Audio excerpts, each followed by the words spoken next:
Okay, good afternoon, everyone. Welcome to the May 27, 2026 regularly scheduled board meeting and special meeting of the West Contra Costa Unified School District. The meeting is called to order at 5:13 p.m. Para acceder a la traducción en Zoom, haga clic en el icono de globo en la parte inferior de la pantalla. Si se encuentra en Dijon y necesita audífonos para la traducción, puede recogerlos en la esquina trasera del auditorio. The board is about to go into closed session, but before we do, we are here to listen to any public comment on any closed session items. Individuals wishing to speak on closed session items listed. If you are here in the auditorium and haven't done so already, please submit a WCC USD public comment card, which you can find in the entryway table, or if you are participating via Zoom, individuals will need to raise their hand in the Zoom app. If you are accessing the meeting by phone, press star 9. The time allotted to each speaker is 2 minutes. The total time allotted is 1 hour. Speaking time shall not be transferred from one person to another. There is also no substitution of speakers. We alternate between a Zoom comment and an in-person comment. The public comment period is a safe space where diverse viewpoints may be expressed civilly without interruption or intimidation. Please listen attentively to each speaker's comment and respect their time as if it were your own. Be open to another point of view if one is offered. Due to the Brown Act, board members cannot discuss items that are not on the agenda and do not usually respond to items presented in public comment. The item listed on the closed session agenda tonight are: 1, conference with labor negotiators; 2, public employee appointment; 3, employee discipline dismissal, release complaint; 4, adjournment. Is there any public comment? No public comment at the time. Okay, seeing no public comment, we will return to open session at 6:30. Thank you.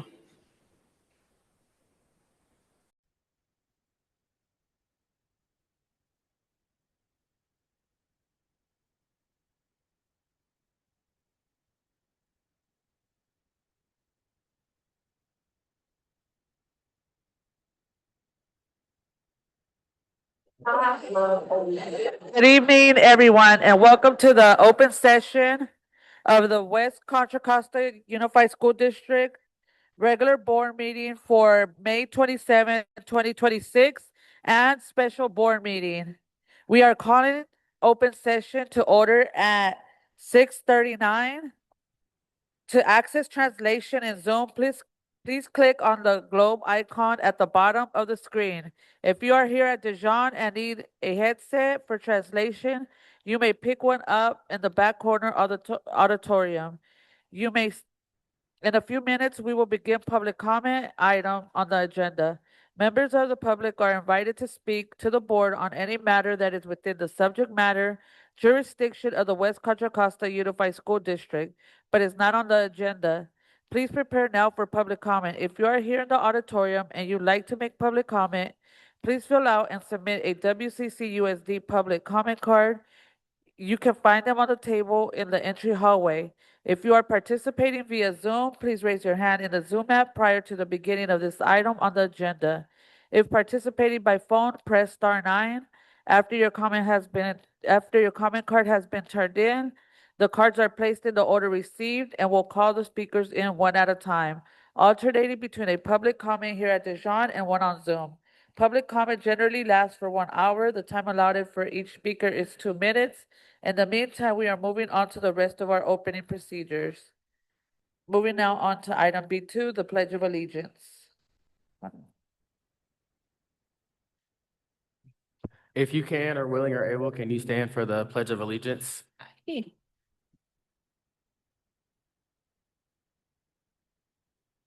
All right.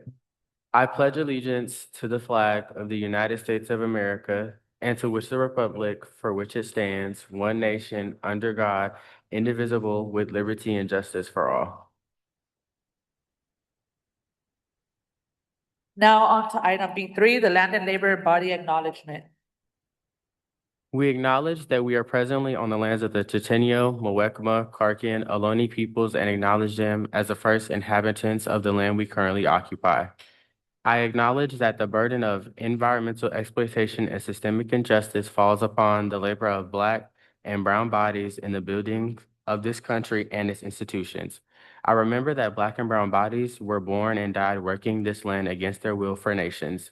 I also acknowledge the continued contribution of the labor of survivors over the centuries to today, of all immigrant labor, including voluntary, involuntary, forced, and undocumented peoples in the buildings of what we refer to as the United States. Item 4, the West Contra Costa Unified School District Board Anti-Racism Statement. The governing board is committed to the work of anti-racism, the conscious and active effort to identify, challenge, and correct racial inequities in the systems and institutions within our schools and community.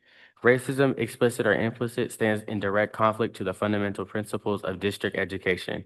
To carry district education into the future, we recognize that we must continually renew and reflect on the roots of racism and develop new ideas to meet the times. Unjust ideas and policies and the racial inequity they produce have shaped us, our schools, and societies. The board strives to uncover unconscious biases and practice anti-racism as individuals and as board members. We challenge ourselves to persist through the discomfort necessary for growth and learning, to deepen our understanding and our examination of racism and oppression, and to develop a strong understanding of how our personal experiences and feelings fit into a larger picture of continual oppression. Each member of our governing board, individually or collectively, is responsible for creating and nurturing an anti-racist learning environment where each student, staff member, and community partner is a respected and valued member of the district community. The governing board is uniquely positioned, and it is our responsibility to identify and dismantle racist ideas and inequitable policies in ourselves and across the district. Therefore, we commit to supporting anti-racist policies, programs, and practices for our children's education and well-being while building stronger and inclusive school communities. The board commits to holding each board member accountable towards these goals and moving the work of anti-racism forward. We also commit to holding West Contra Costa Unified Schools District staff, students, and community to living these standards of anti-racism in our schools. Okay, now we'll move on to item 5, roll call. Superintendent, will you please take roll? Student trustee Calvin Hung is absent this evening. Student trustee Devin Whitten. Good afternoon. Hello. Here. Trustee Leslie Reckler. Good evening, present. Trustee Jamila Smith Folds. Good evening, present. Trustee Cynthia Hernandez. Good evening, present. Clerk Demetrio Gonzalez Hoy. Good evening, present. And Board President Guadalupe Iñana. Good evening, everyone. Buenas tardes a todos present. We'll now move on to. Excuse me. And student trustee Calvin Hung. Present. Thank you. We'll now move on to item 6, reports and ratification of closed session. Superintendent Carter, is there anything to report out? Yes. Regarding agenda item A21, there is no report out. Regarding agenda item A22, the board voted unanimously to approve the appointment of David Croy as principal of Collins Elementary School. The board voted again unanimously. The board voted to approve the appointment of Christy Chin as Director of Certificated Personnel and Human Resources. The vote was as follows. Moved by Smith Folds, seconded by Reckler. Iñana, yes. Gonzalez Hoy, abstain.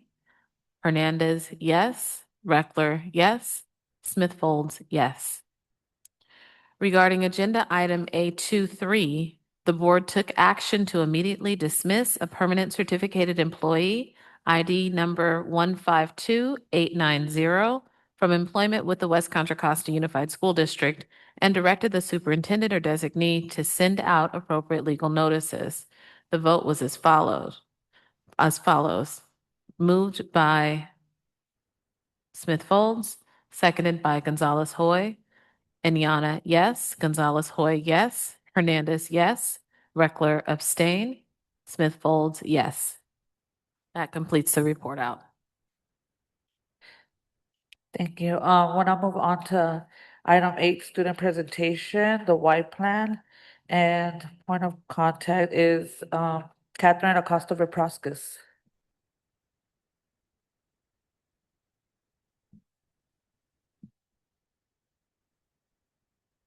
White Plains? I think White- the first item was Lincoln Elementary.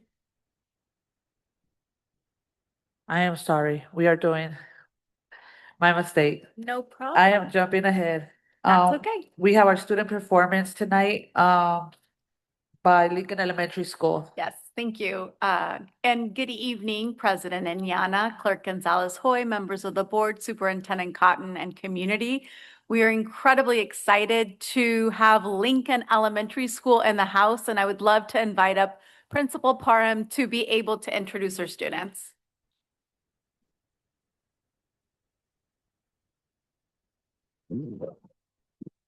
Good evening, West Contra Costa Unified Community. My name is Taylor Parham, and I'm the very proud principal of Lincoln Elementary School. Good evening. My name. Good evening. My name is Miranda Booker, and I'm the proud vice principal of Lincoln Elementary. So this evening we have two acts for you. The first is twins Josiah and Gio Rios, and they're going to be performing a rap that they wrote themselves. And then we have a brand new Black Student Union at Lincoln, and we have 7 students from our BSU that are going to be performing as well. So this is Lincoln.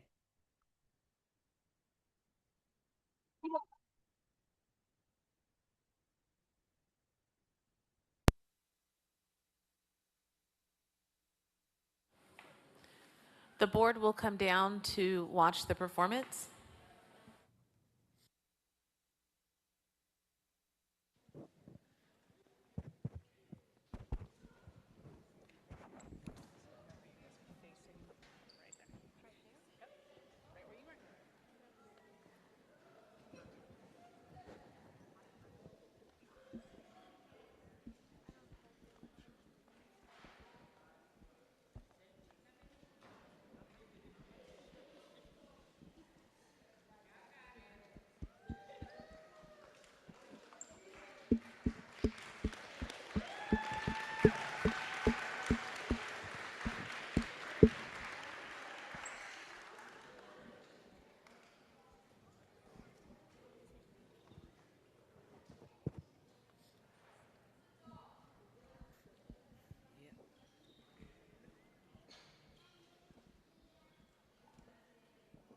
You can't do that. You're not good enough.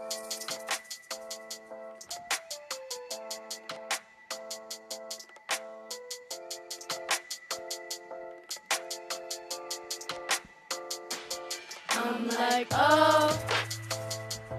I'm like, oh. I'm like, oh. I'm like, oh.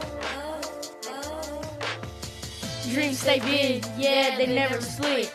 Even if I fall, I won't quit. Step by step, yeah, climb bit by bit. Every step counts, I'm building my grit. Storms might come, but I won't sit.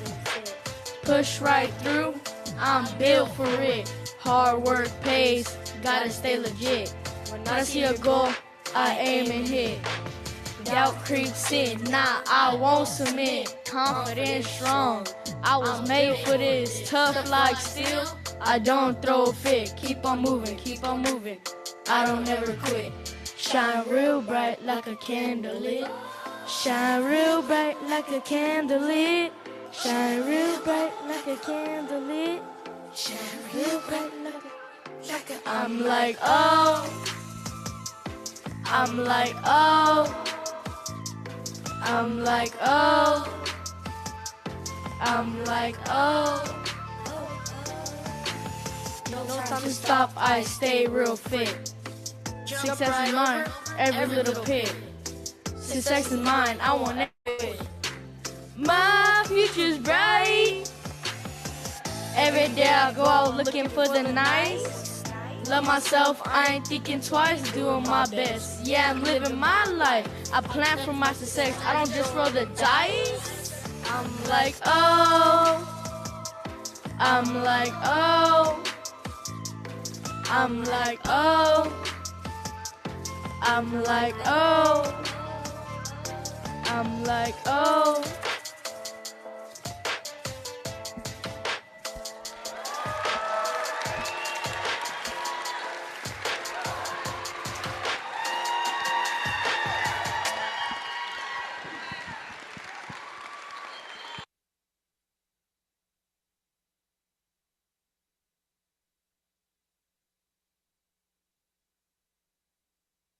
Awesome job. All right, next up are 7 students from our brand new BSU, our Black Student Union.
All right, can we raise the volume?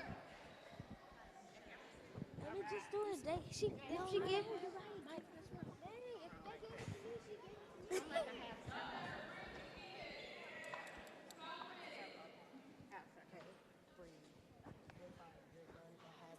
Back up a little bit so the camera can see you. I'm gonna pass. Wait, pass it to her. Give it to her.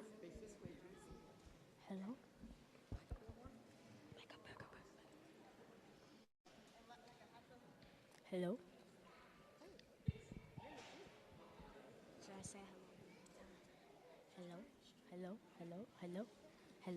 Hello? Mic check. Mic check. Mic check.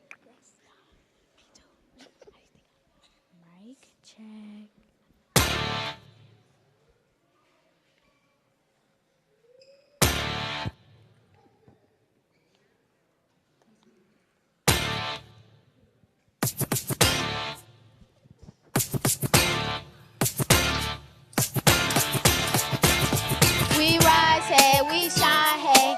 Lincoln BSU is our time. Stand tall, speak loud. Let them see we are who we're meant to be. We rise, hey, we shine, hey. Lincoln BSU is our time. Stand tall, speak loud. Let them see we are who we're meant to be. I'm proud of me, yeah. I walk with pride. Got straight face side, got power inside. My voice matters. I got something to say. I use it for the good every single day. Respect myself, yeah, respect my crew. Lift others up, that's what leaders do. I learn, I grow, I give my best. I keep on going, I don't quit, I press. We rise, hey, we shine, hey. Lincoln BSU is our time. Stand tall, speak loud. Let them see we are who we're meant to be. We rise, hey, we shine, hey. Lincoln BSU is our time. Stand tall, speak loud. Let them see we are who we're meant to be. Who are we? Strong and proud. Say it clear. Say it loud. What we do? Lead the way. Every night and every day. I believe in me, yeah, I know I can. I'm good in my future, I got a plan. From past to my dreams, I connect it all. I will not. I come from grains, I know my worth. I'm making change right here on earth. Confident, capable, bold, and free. This is exactly what I'm meant to be. We rise, hey, we shine, hey. Lincoln BSU is our time. Stand tall, speak loud. Let them see we are who we're meant to be. We rise, hey, we shine, hey. Lincoln BSU is our time. Stand tall, speak loud. Let them see we are who we're meant to be.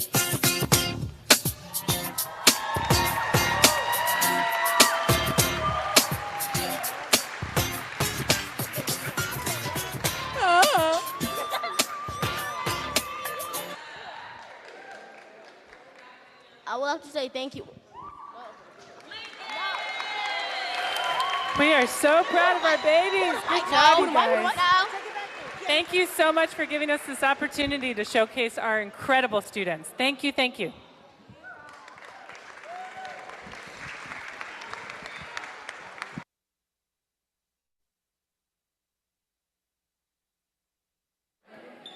Can we have our students and their teachers come on up? We're going to do a quick picture with the board.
Once again, thank you to our Lincoln students. It was such a great performance. We'll now move on to student presentation from the Y plan, and that is Catherine. Yes. Your Thank item. you so much, President Inyana. And we're in for a treat today. We do have two student presentations, and we're excited to have the college and career team here to introduce the presentation of the Y plan. So I please welcome the Director of College and Career, Jessica Petrilli.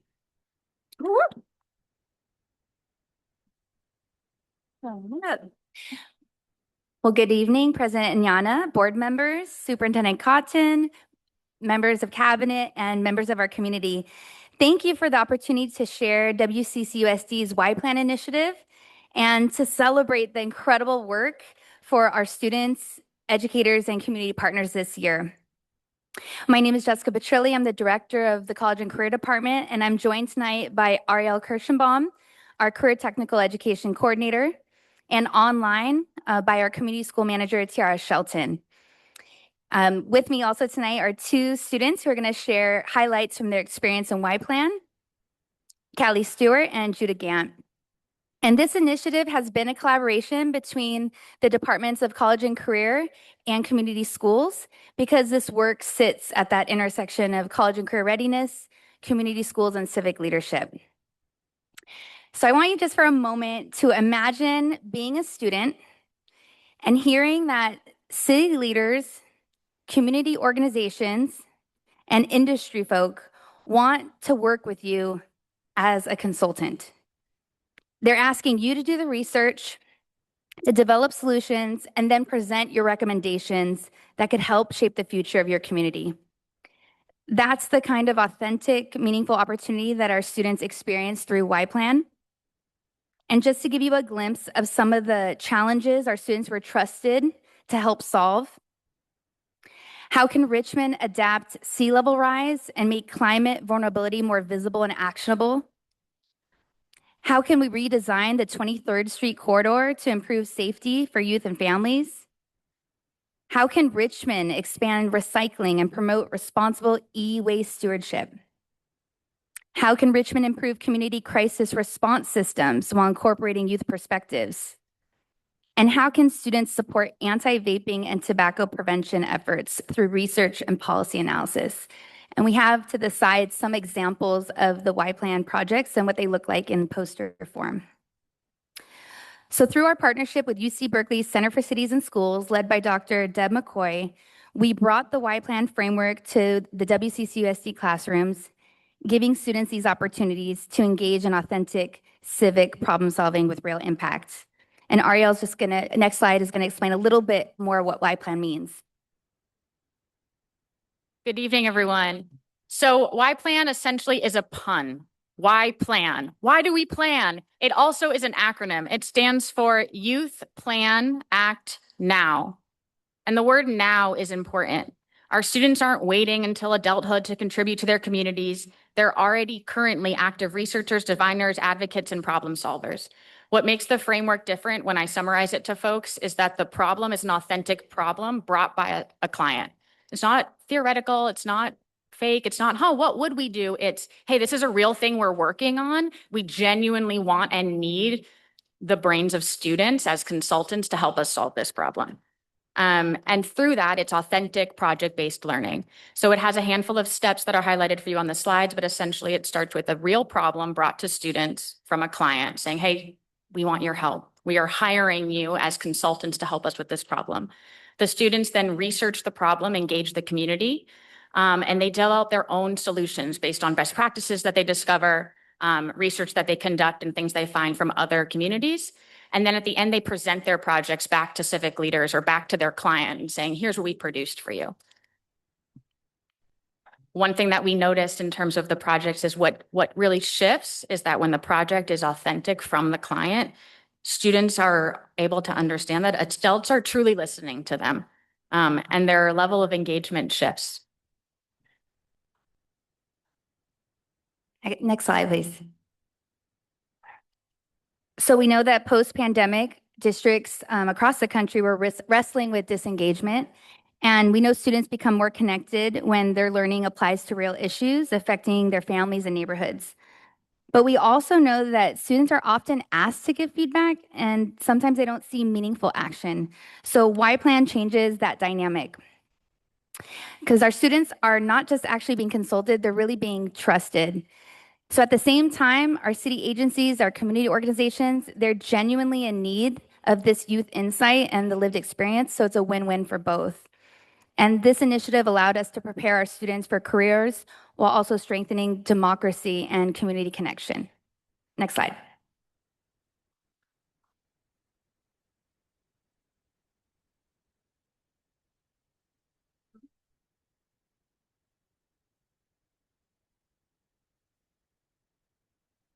Okay, instead of listening to me talk about examples of student projects, we have students with us tonight, Callie and Judah, like we said, who are going to share a little bit about what their project was and their experience in the project. I also want to shout out, we have two board trustees, both Calvin and Devin, who also were student Y-Plan projects. We figured they had enough on their plate tonight being board trustees, but they as well had this experience. So tonight, Callie and Judah will share a little bit about their experience with Richmond High Engineering Academy. Ladies first, he says. I'll go. Hi, everyone. It's an honor to be here again today. I love giving presentations like these. I'm Callie Stewart, if you haven't known me yet, and my experience with Y-Plan has been incredible. UC Berkeley overall has been a part of my engineering experience since 9th grade, and I'm honored to have been for it to have been a part of my experience up into 12th grade. And especially going into UC Berkeley in the fall, I am excited, thank you, to have been a part of this. But like Ariel mentioned, one of the most impactful parts of Y-Plan for me is the fact that it's a real proposal. A lot of the assignments I do in class tend to end in class. They tend to be an essay about something that might happen or something that did happen, not something that will happen. So overall, I think that's the greatest impact of Y-Plan on me. I'll pass it to Judah now.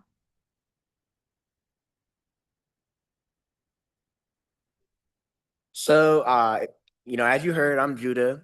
I'm going to be going to SF in the fall coming up. Thank you. And not to be a broken record for anyone that's heard me talk before and asked me a question, but anytime they ask, it's always the opportunities that I've been given so far. Because I've talked way more in the past month to communities like this than I have in the my past 18 years of living. And it's been amazing, right? It's given me a lot of chances to work on my communication skills, to have my voice heard, things that don't usually come to, the everyday, right? It's been a blessing for sure. I've enjoyed it a whole lot, being able to do all the research about my community. Just the amount of opportunities is limitless. It's limitless. So that's definitely what I would say has been the biggest thing I've gained from this.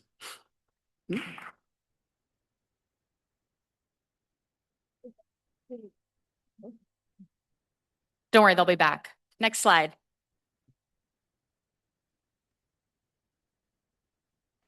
Okay, so also photos really tell the story. So I want to explain a little bit what this project is, how it really works, and highlighting our engineering students as an example. So there's 3 major components to a Y-Plan project. The first step is the client presents to the students their problem. They come into the classroom. Hey, here's a real authentic problem we're facing.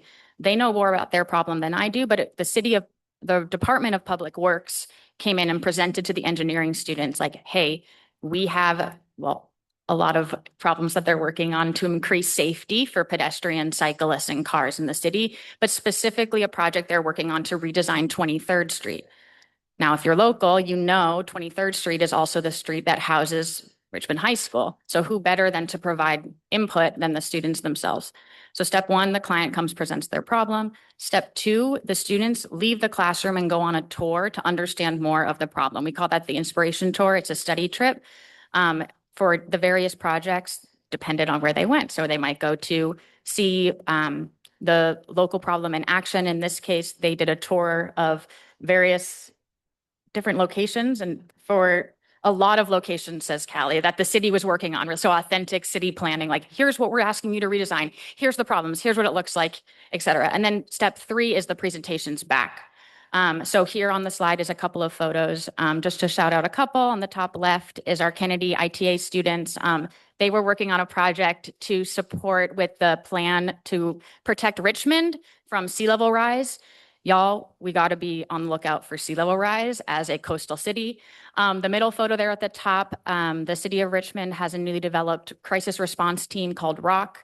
And they hired the Richmond High Law Academy students to help give them feedback on how they could get the word out to know that they're a resource in the community, so that when somebody here in Richmond dials 911, there's now a 4th resource that the dispatcher can send out instead of just fire, police, and medical. They can also send out a crisis response team that's really more responsive to mental health support. Top right is the city of Richmond and Recycle More. We're working with the De Anza ITA students to tackle e-waste.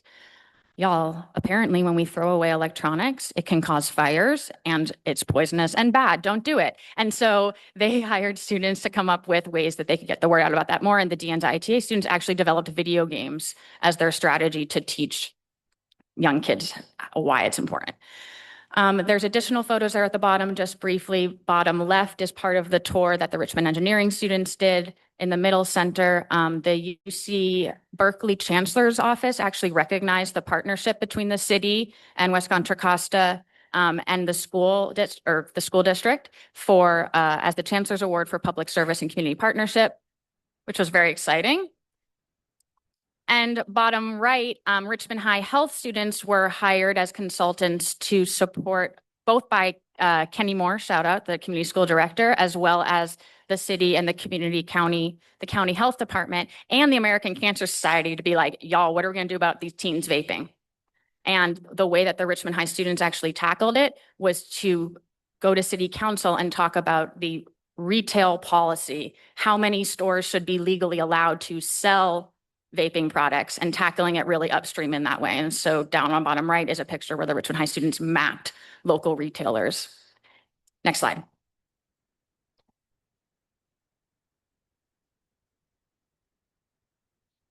Right before that slide, please.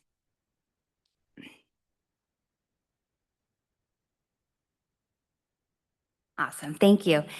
So I wanted to just let you know, how do we operationalize starting to work with UC Berkeley Center for Cities and Schools? We started a Y Plan Educator Fellowship, and we had cohorts from CTE teachers and a different cohort for community school leaders. They received mentoring and coaching, support with the Y Plan curriculum, and a lot of support around building that community client, all the partnerships that we just described, making those connections, and guidance for their data and impact. But again, who better to tell you about their experience than a teacher? So Profe Perez from Kennedy High School is going to share her experience being in the fellowship. Hello, everyone. I just want to start by saying this is my 9th year at Kennedy, and we finally brought back the Y Plan. The last time we had it was in 2019.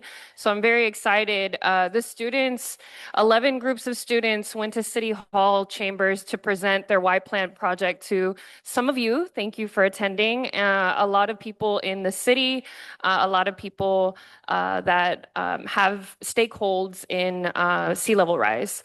And I just want to note that every project in my class is community and work-based, but this one is really, really tied to having them see their proposals in a way that comes to light. And on their own, a lot of the students were able to create projects that partnered with the schools. So hopefully the city of Richmond reaches out to WCC so that we can incorporate learning gardens and mosaics and different things where students can learn about sea level rise and eventually come up with bigger, better solutions for our coastal city.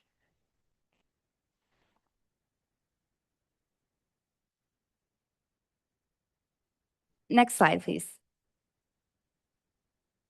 All right, so we just want to wrap up with a couple notes that we did do a Y Plan Summit at UC Berkeley on May 1st, and that's where a couple students from each of the projects came to practice. It was 125 roughly students who came.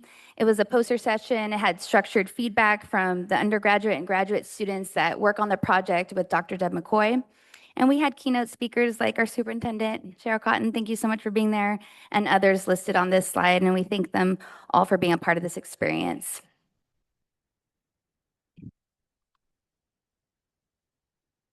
Next slide, please. A little bit of data, always some data for the board.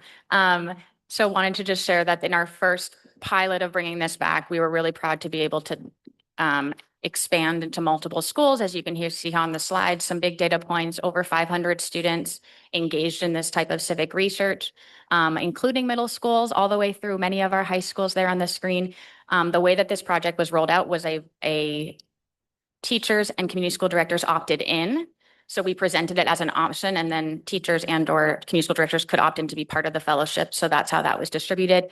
I again want to shout out Richmond High School. The principal and community school director really jumped on board and made it a priority that every academy do this type of project. So that's why you see those numbers so high. And we're eager to look at actually some of the senior survey data to see how students answer the questions of their, like, do they believe that their voices are heard and matter, based on students who participated in the project. So we can return some other time with that. Next slide. And we just want to acknowledge that the students who participated in these projects are all able to apply for the State Seal of Civic Engagement. We're really proud to say that right now we have 19 students who have completed all the requirements and counting. And so 2 of them up here with me today. So we're actually 3, Devin.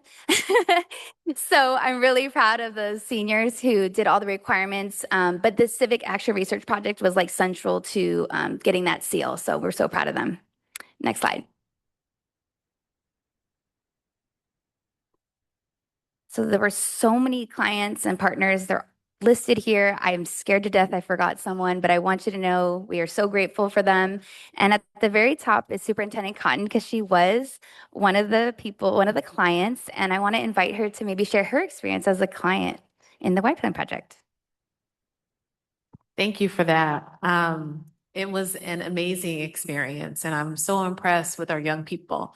Oftentimes we talk about student voice, and it's giving students a space to say something, and then we keep on doing our business as adults. And that's not what this Y Plan project is about. Our students listened, heard what the problem was, and for myself as a client, our problem was, how do we operationalize our anti-racism board policy from a student's perspective and really understand how our students are experiencing racism in our schools and what they recommend we can do about it. I didn't anticipate or expect. They kind of looked at me and they were like, you can't tell always, but they heard what I was asking for. They went and gathered 700 survey responses from other students. It kept growing and growing and growing. Hundreds of students wanted to weigh in on that topic.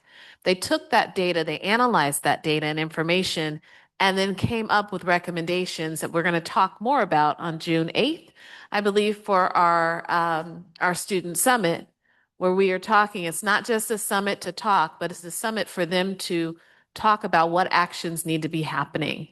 And for me and my staff, my cabinet, and the rest of the staff here in West Contra Costa to take those recommendations and put them into action. So I appreciate the work of our All Student Congress and their seriousness as they took with this Y Plan project. I'm really excited about this work as well. I feel like I'm at a moment where I'm coming full circle, where I worked with the team to get the seal of civic engagement moving at the state level. And so to be able to walk away from that work at CDE and come here and see it actually in practice and know that the intent was not just for, we didn't have districts like West Contra Costa that students were getting the seal of civic engagement. It was coming through other places, smaller districts or less urban districts, and that comes with a lot of connotations, but it didn't look like us, the districts that were getting the seal of civic engagement. I am so excited and proud and impressed of the students and the caliber of work that they've done to earn that seal of civic engagement. That was the whole point.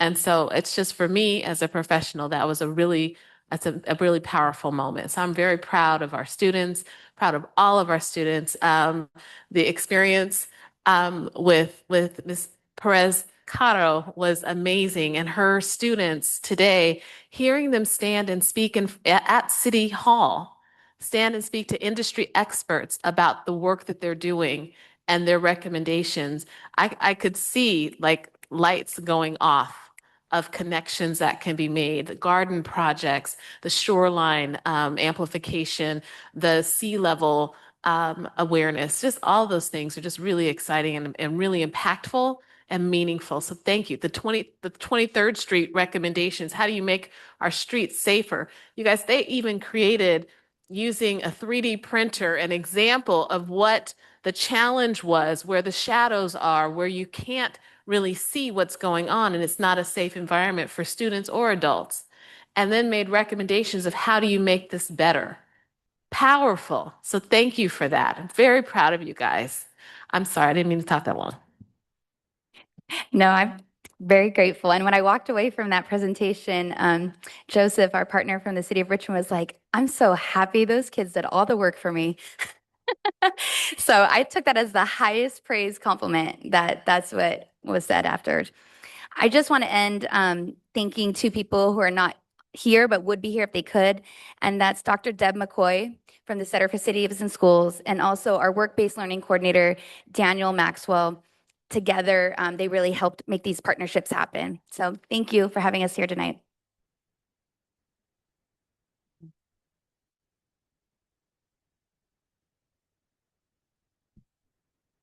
Thank you all for the presentation. It was a great presentation. So we are happy to have you guys here tonight. Appreciate it. Yes, and we're gonna come down for pictures.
Okay, thank you, everyone. And now I will open up on an item from our special board meeting.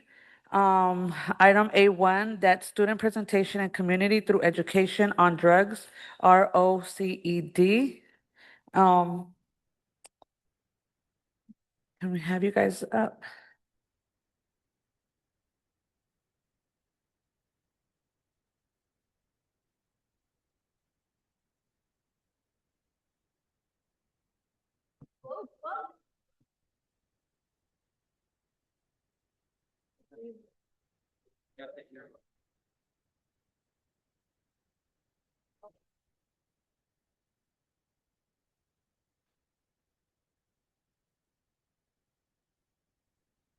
Good evening, school board members, President Ayana, and Superintendent Cotton.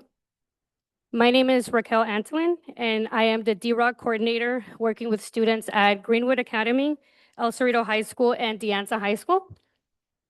And today we are here because students have identified a gap in our education system and created a solution. Next slide. Who are we? Discovering the reality of our community, or DROC, is an alcohol and other drug prevention and awareness youth program out of the East Bay, primarily in Richmond and El Cerrito. We are determined to create community change and substance use, especially among youth. Next slide. Why are we here today? We are asking West Contra Costa Unified School District to support the implementation of Rocket, redirecting our community's education on drug. Next slide, please. What is Rocket? So redirecting our community's education on drugs is a program, it's a curriculum where in May 2021, El Cerrito DROC students identified a lack of drug education in our schools and a need for a proper dialogue around the dangers and the risks of underage alcohol and drug use. The West Contra Costa Unified District currently has no formal drug education curriculum implemented in schools at the school level, with the exception of those provided outside organizations. Some examples that include TUPE or ours, DROC, which is a Barrio Community Resources Program out of Discovering the Reality of Our Community. Next slide, please. Rocket stands for Redirecting Our Community's Education on Drugs. And 1, it is a youth-created curriculum. 2, it was designed by students through DROC. 3, built from lived experiences and community realities. 4, focused on prevention, education, and informed decision-making. 5, rooted in honesty, healing, and real conversations. Our purpose of this curriculum is to equip our students with practical tools and knowledge to make informed and healthier decisions regarding drugs and alcohol and substance use. Next slide. This is a brief overview of the Rocket. So the program design is 6 sessions. Each session, 3 through 5, has activity sessions taught through advisory and sessions. 2 is design 1 and 2 and creating a foundational and understanding of drug and alcohol sessions. And then the 3 to 6 is scenarios from group dialogue and discussions. How did it come about? So our students noticed a problem. They noticed substance and impacts on youth and families in our community. Students shared personal experiences seeing addiction affect loved ones. Young people reported feeling unprepared and uninformed. And existing conversations often happened after a crisis rather than before. So students asked, why are we being educated before the harm actually happens? Through DROC, youth research organized, collected stories, and developed Rocket. This curriculum was created by students for students. Next slide, please. Why is Rocket important? Because substance use affects our schools and community every day. Students are facing vaping, alcohol use, marijuana use, fentanyl risks, peer pressure, mental health challenges, and family addiction experiences. Schools play a major role in prevention and creating a supportive environment for our students. Effective drug education helps students build safer decision-making skills and healthier choices. Next slide, please. What students and educators told us in our survey findings.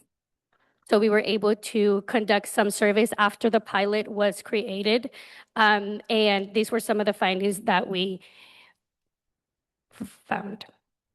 Service areas that we measured was the relevance of curriculum content, our student engagement, awareness of substance use consequences, our access to support resources, opioid overdose response knowledge, and cultural relevance and inclusivity, and curriculum effectiveness. Next slide, please. Oh. That's the correct version, the updated version. So 85% of our students reported increased. Give me 1 second. 85% reported increased awareness of substance use consequences.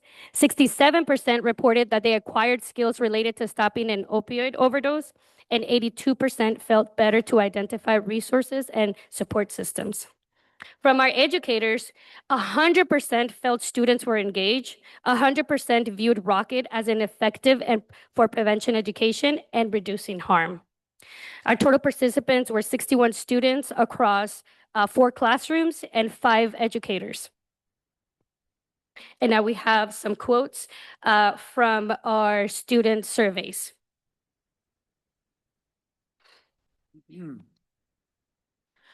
I like how they are teaching us about this. They have helped me to know that there are consequences of it. What I liked the best was that it clearly showed long-term effects and how easy it is to get addicted. The effects probably because I did not know it was ever that serious. Thank you. So this curriculum was not created based on assumptions. It was informed by student experiences, educator feedback, and measurable evaluation tools. So our ask today is to one, review our curriculum, commit to a pilot program, collaborate with our student leaders, and create a pathway to implementation. Students should not have to learn about drugs and alcohol through trauma, social media, or personal loss. Education is prevention. Rocket is more than a curriculum. It is a student-led movement toward healthier communities. Thank you for your time.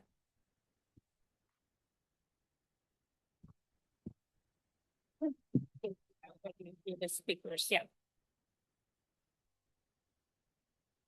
We do have some speakers for this item. Do we just go?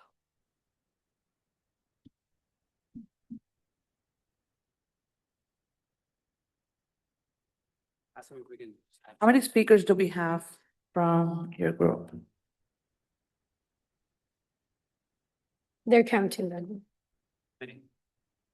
Six.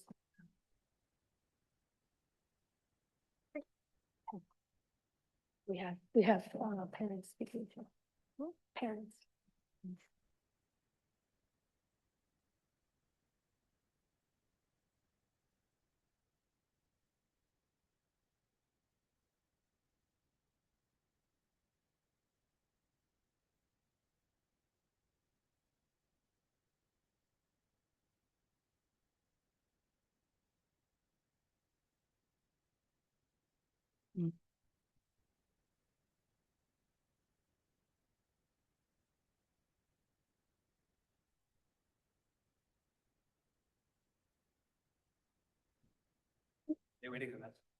No, they're just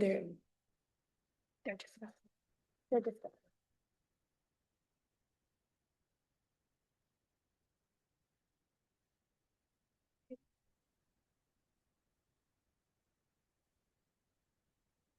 Okay, so we'll hold off and add them to the beginning of public comment. Since you guys signed up for public comment. So they're gonna go on public comment? We're getting ready to open up public comment right now. Okay, sounds good. Thank you.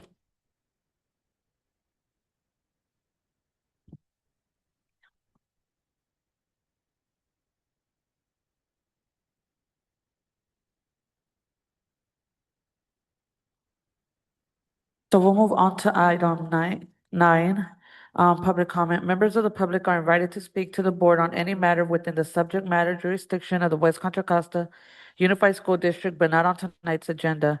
Public comment will last approximately 1 hour. The time allotted to each speaker is 2 minutes. Should additional speakers remain at the conclusion of 1 hour, public comment may be extended. The time allotted per speaker after the first hour is generally 1 minute. Individuals wishing to speak, please submit a WCC USD public comment card, or if participating via Zoom, individuals will need to raise their hand on the Zoom app.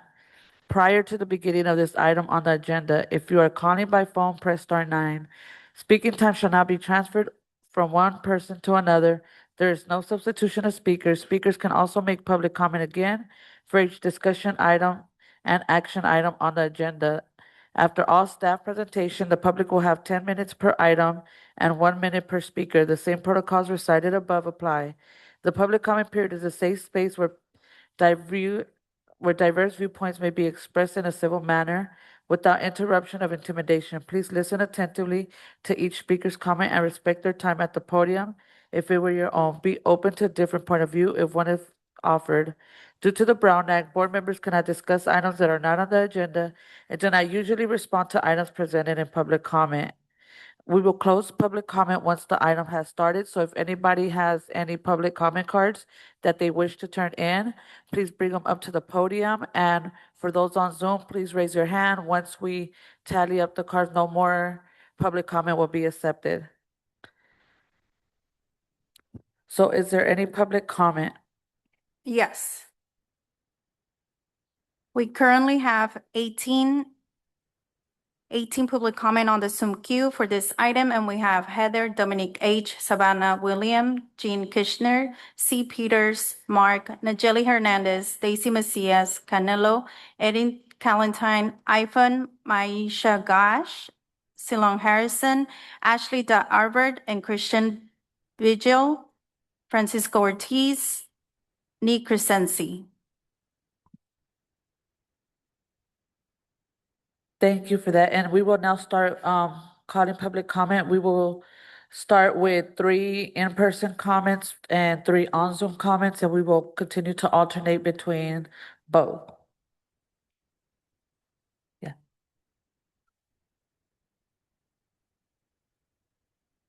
Our first public comment is Sky Nelson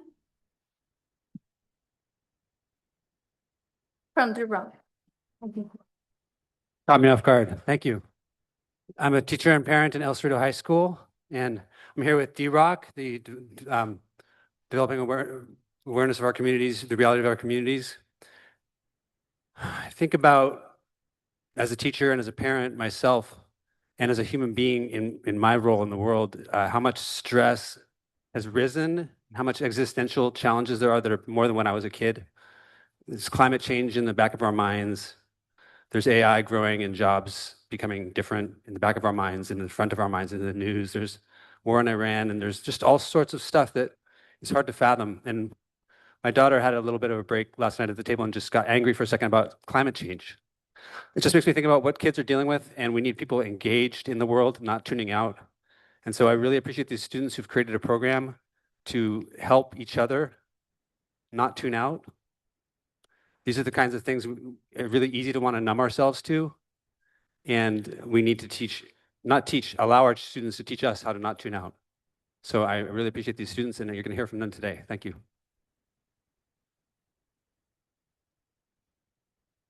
Our next public comment is Kimberly Martinez.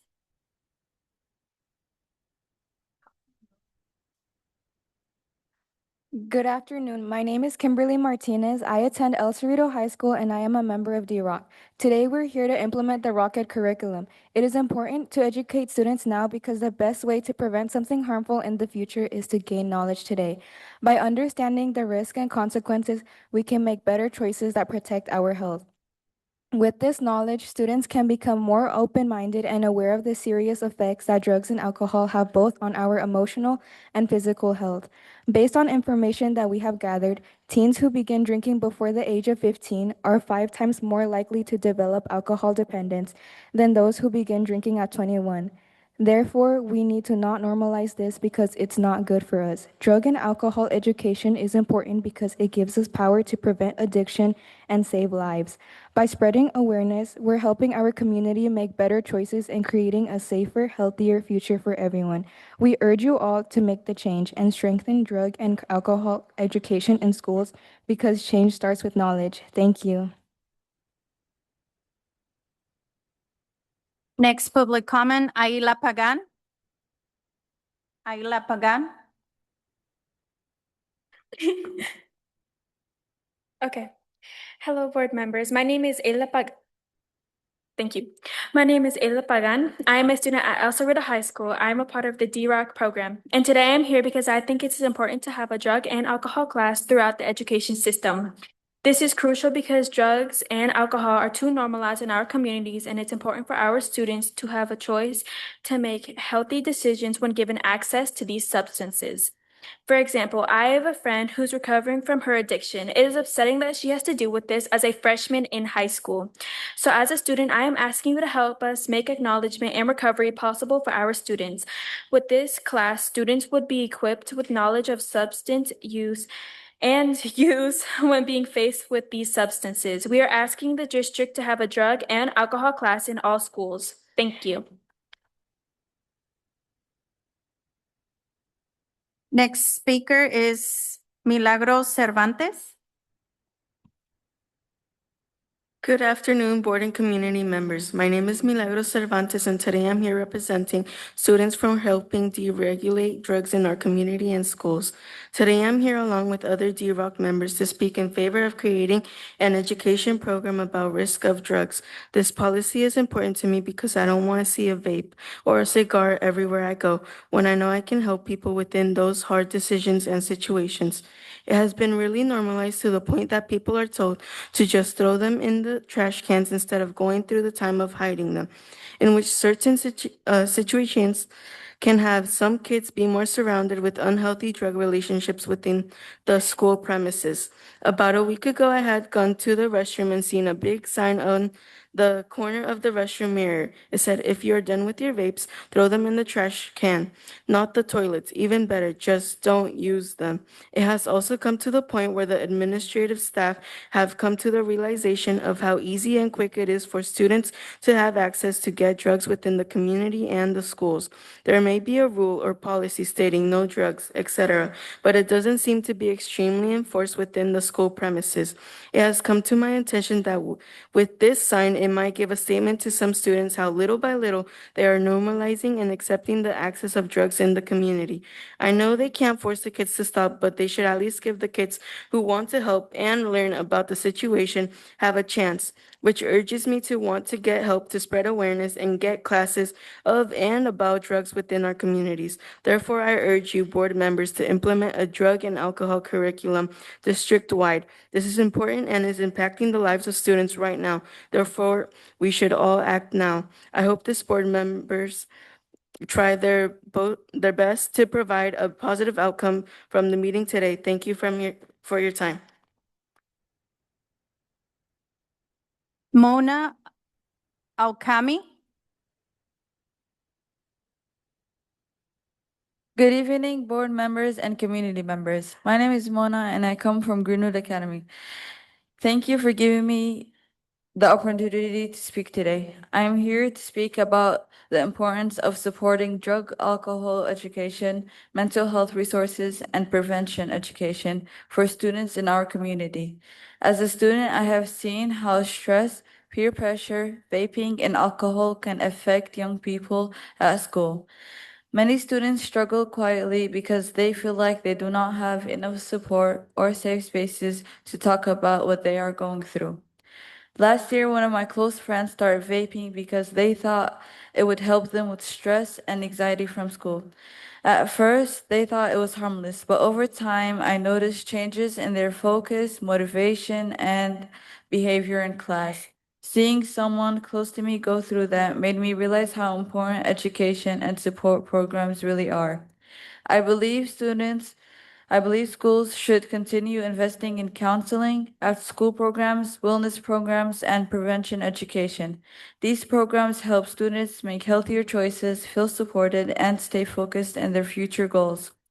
Young people deserve safe environments where they can grow, learn, and succeed. I hope our community continues listening to youth voices and taking actions to support students now, not later. And that is why the district needs to implement a drug and alcohol curriculum. Thank you for your time. Danny Mendoza.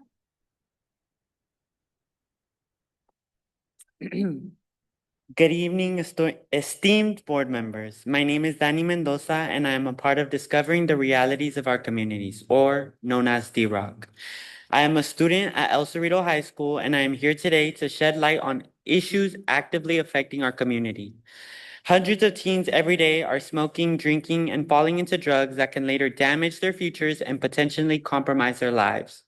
It is a serious and important issue that needs to be addressed in all aspects of our community. That includes homes and schools. DROC would like to implement a new curriculum within our school to ensure that all students are aware of the damages and even able to make more informed choices on their safety and healthy lifestyle. This new curriculum is called Rocket and is designed to educate and support students within classrooms, not just, I am asking as a current student a person who has seen the negative effects of alcohol firsthand and see how it consumes them. And most of all, as a person, a part of the community. We hope that you take into consideration implementing our curriculum for a better and more safe environment. Thank you for your time. Valerie Rodriguez. Valerie Rodriguez. Good. I can start now. Good afternoon, school board members. My name is Valerie Rodriguez, and I'm here today with my team members from D-Rock to advocate for the implementation of our Rocket curriculum to be taught throughout the schools in our district. Our curriculum is designed to equip students with knowledge and skills necessary to make informed decisions about drugs and alcohol.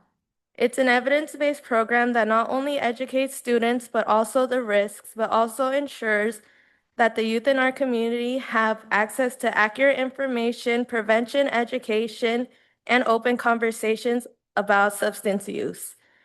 By investing in our curriculum, we can empower students in our district to protect their health, achieve their academic goals, and reach their full potential. We urge the board to implement a district-wide drug and alcohol curriculum, ensuring students have the knowledge to make healthy choices. Thank you for your consideration. Marco Rodriguez.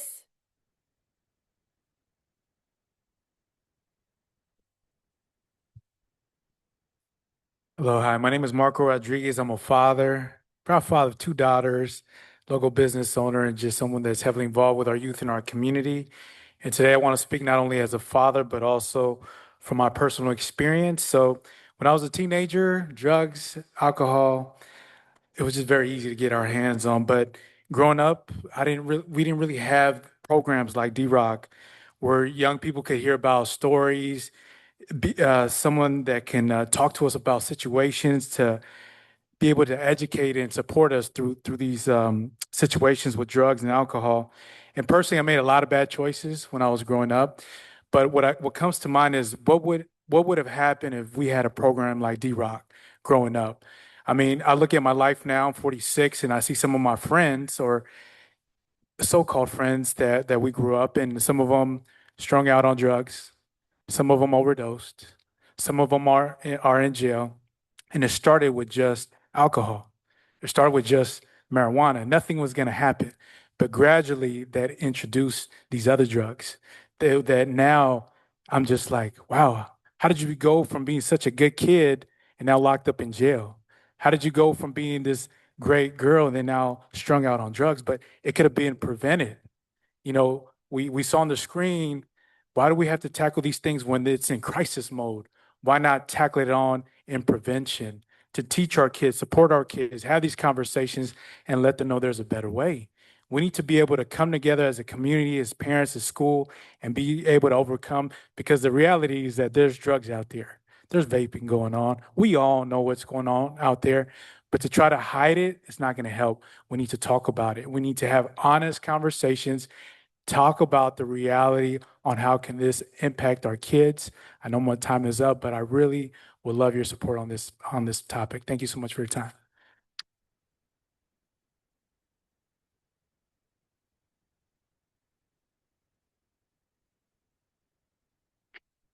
Don Gasney.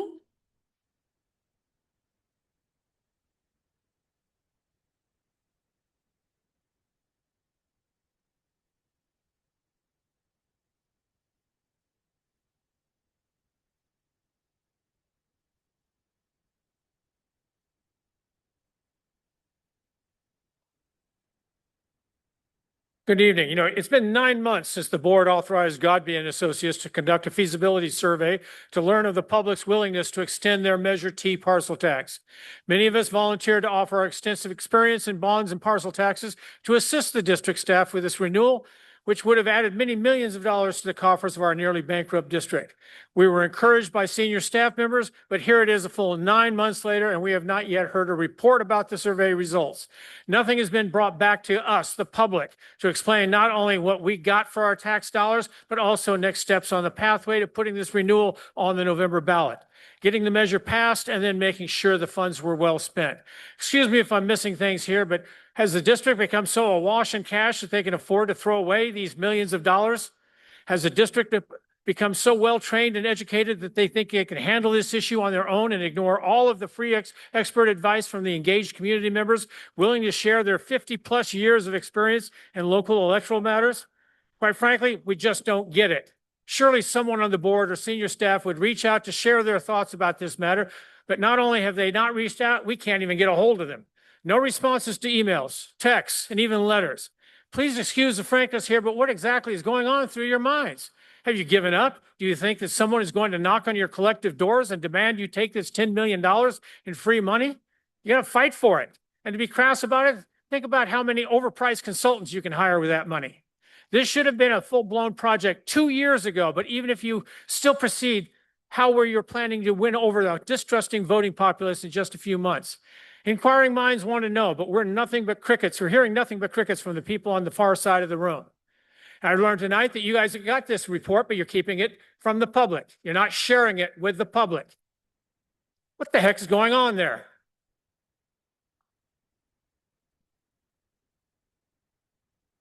Rochelle Peretz.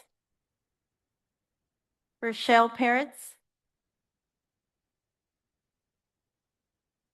Alondra Hernandez.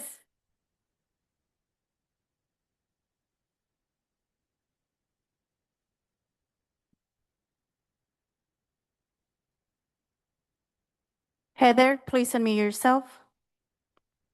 Can you hear me? Have the in-person here. My name is Heather, and I'm writing to strongly urge the board to reconsider the proposed.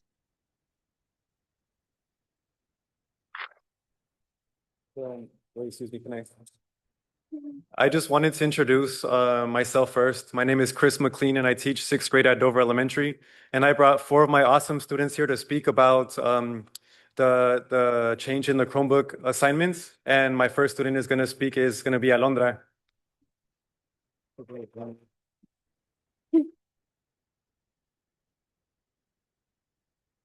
Hi, good evening. My name is Alondra. I'm in 6th grade at Dover. I'm here to persuade you to allow 6th graders to have computers because having my own computer as a resource to take home has helped me so much this school year. For example, if the 6th graders don't have computers, they won't be able to do a lot of things in class or even at home. What I mean is that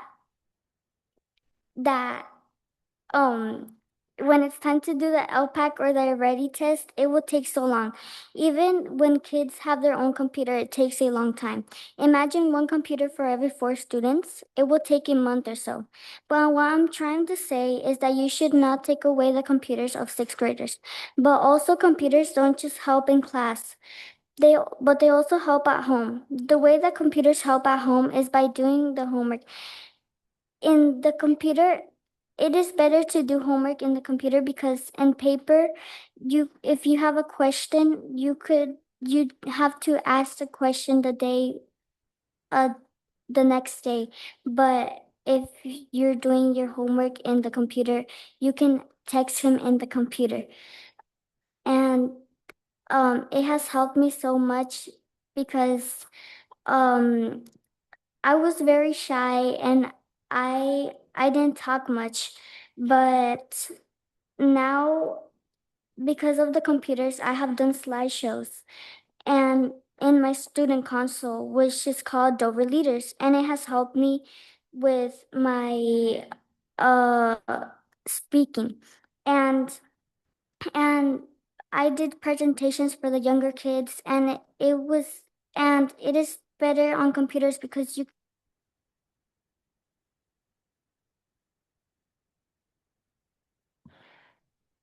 Heather, please unmute yourself. Good evening, board. My name is Heather, and I'm the parent of 2 amazing Vista students, and I'm here to urge the board to reconsider. Heather, please unmute yourself. Can you hear me? Can you hear? Dominic, please unmute yourself.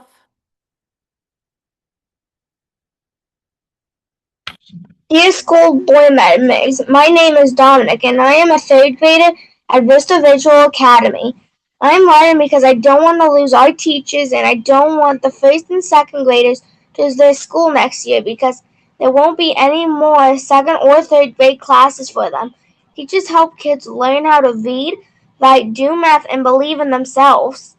If there are fewer teachers, students won't be able to get the help they need. Some students may fall behind or feel forgotten. Every child deserves a teacher who wants to help them succeed. Our teachers show how much they care about us every day. They help us when we are confused, encourage us to always do our best, and make learning fun.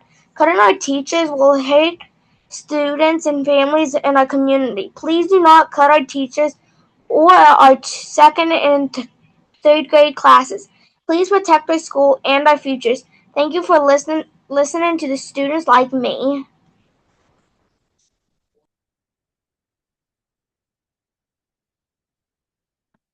Savannah, please unmute yourself. Can you hear me? Yes. Okay. Dear school board members, my name is Savannah and I'm a seventh grader at Vista Virtual Academy. I'm speaking today because I'm very worried about the decisions to cut our amazing teachers.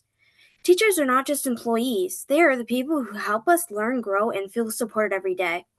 They explain things when we are confused, encourage us to be our best self, and make school a safe place where we can thrive. Taking away our teachers will make it harder for students to get the help we need. For students in middle school, having teachers who specialize in subjects like English and math is extremely important.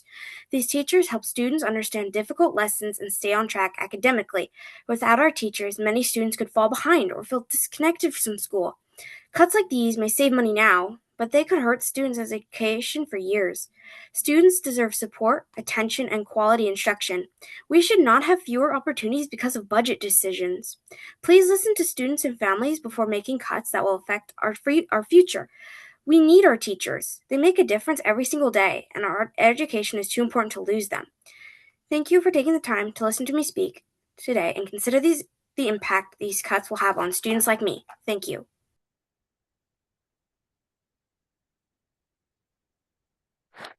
Petronila Fernandez.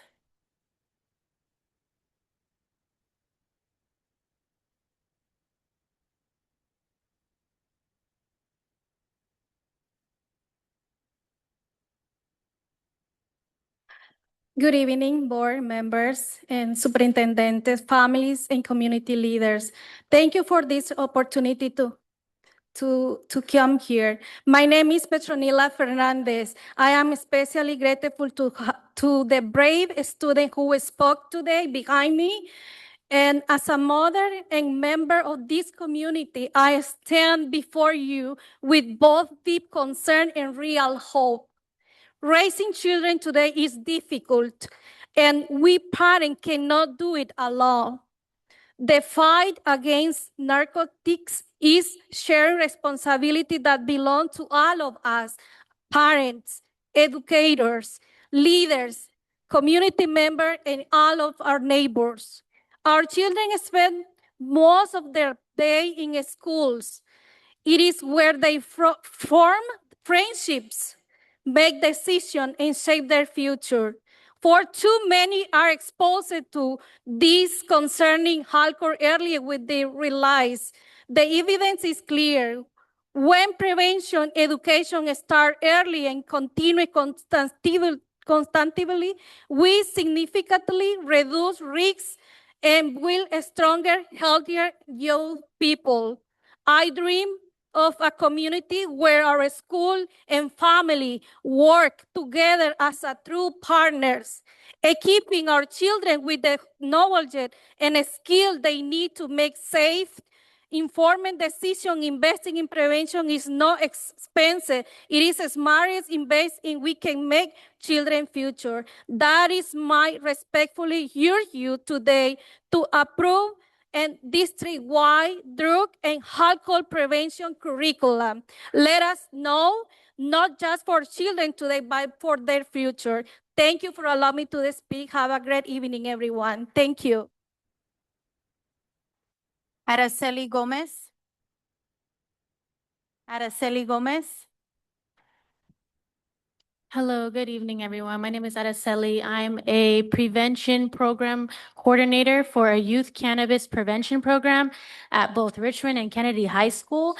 And I just wanted to start off by saying that the students, teachers, and school staff that I've had conversations with can all agree that there is a high prevalence of substance use within the schools, specifically around vaping and alcohol.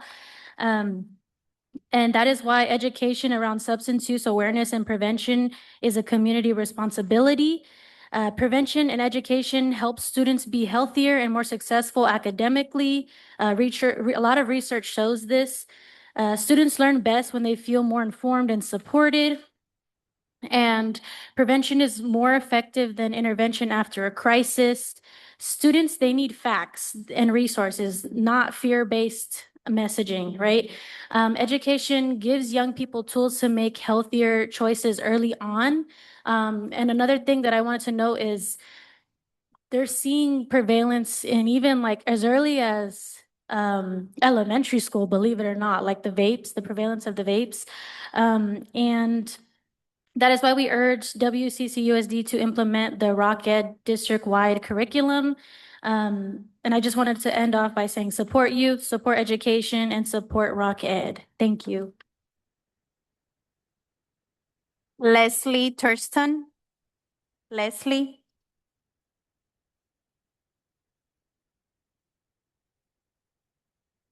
Good evening. Thank you for the opportunity to speak before you this evening.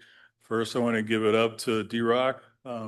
Everybody was really prepared with their statements and I didn't really prepare anything, so I get to freestyle. So I bring to this discussion the question like, aren't what we asking for is for science to be taught in school?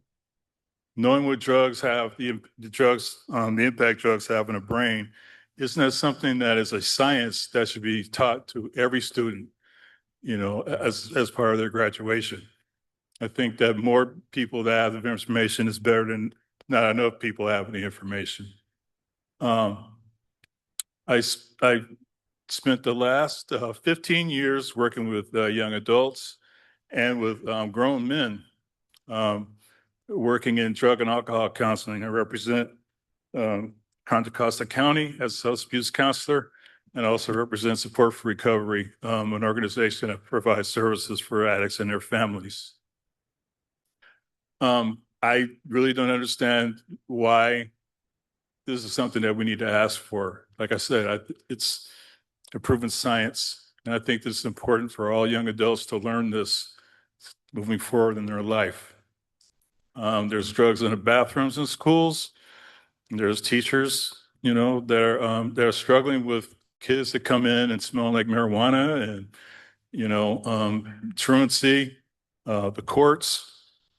You know, a lot of these problems can be solved if we just, you know, provide more information and then less information about substance abuse and addiction in our schools. Thank you. I have a point of order. I'm getting notifications that there was a young person or there was someone on Zoom named Heather. We called on Heather, but she got cut off. Thank you.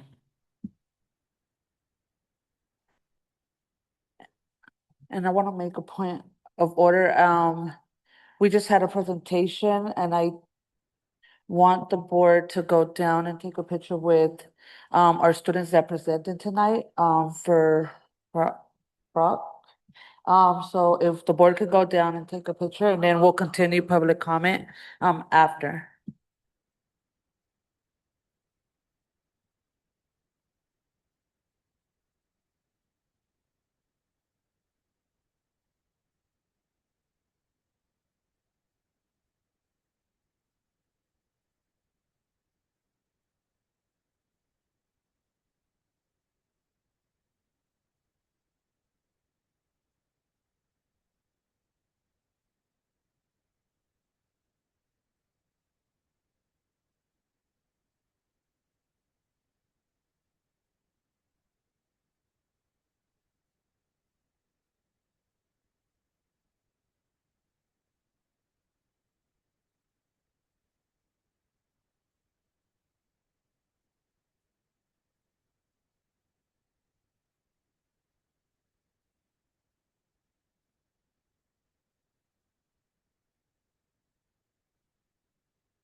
Thank you very much, and we will now continue on to our public comment.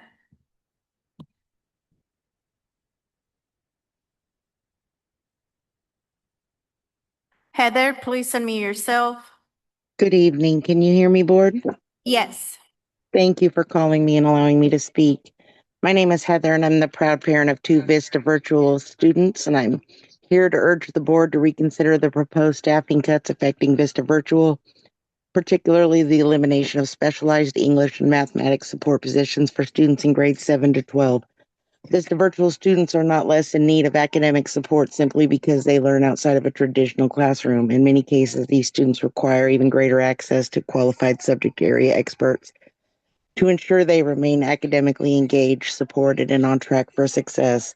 Removing specialized support positions raises serious concerns about educational quality, equity, and compliance with the district's obligation to provide meaningful instruction to all students. I asked the board directly, how will the district ensure that Vista Virtual students in grades 7 through 12 continue receiving meaningful access to subject area expertise in English and mathematics after these positions are eliminated? Generalized support models cannot replace credentialed educators with subject-specific knowledge. English and mathematics are foundational disciplines that require targeted instruction, intervention, and academic guidance. Without dedicated specialists, students may face reduced instructional quality, slower academic progress, and diminished opportunities for individualized support. These cuts also risk widening achievement gaps for students who depend on independent study due to health, mental health, safety, family, or learning needs. Families choose Vista with the understanding that students would continue to receive access to qualified academic support comparable to what is available in traditional settings. Budget challenges are real, but balancing finances should not come at the expense of educational access and academic integrity. The district must prioritize students first and protect the instructional support that directly impact learning outcomes. I respectfully urge you to pause these cuts, provide transparency to families and staff, and explore alternatives that preserve meaningful academic support for Vista.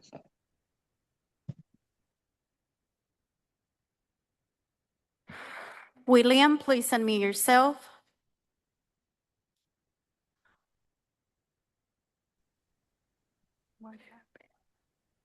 Is it my turn? Or William? C. Peters. Okay. Hi, my name is Carol Peters, and I heard y'all giving jobs back, so I'm here to put my school in that hat. I represent Vista Virtual Academy, a place built for students who were quietly pushed to the margins of traditional education settings. We operate 3 programs out of our office, serving students who didn't feel safe, didn't feel seen, or simply couldn't survive in a conventional school setting.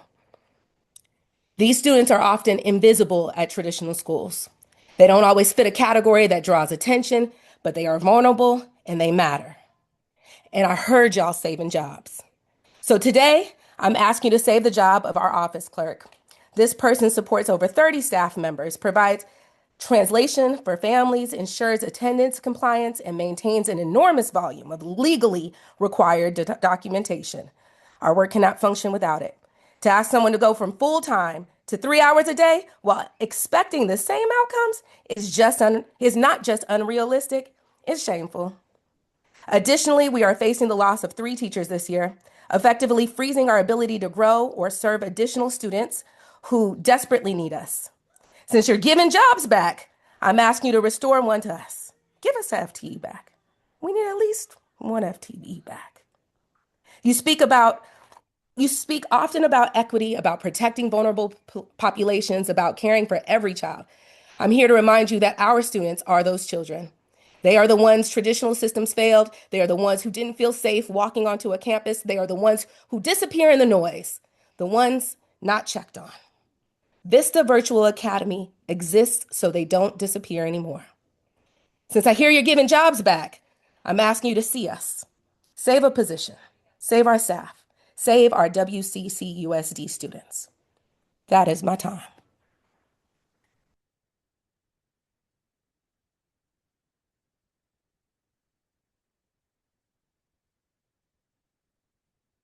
William, please unmute yourself.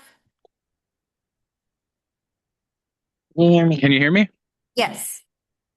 Hi, board. My name is William McNabb, and I'm the proud parent of two Vista virtual students that you heard from tonight.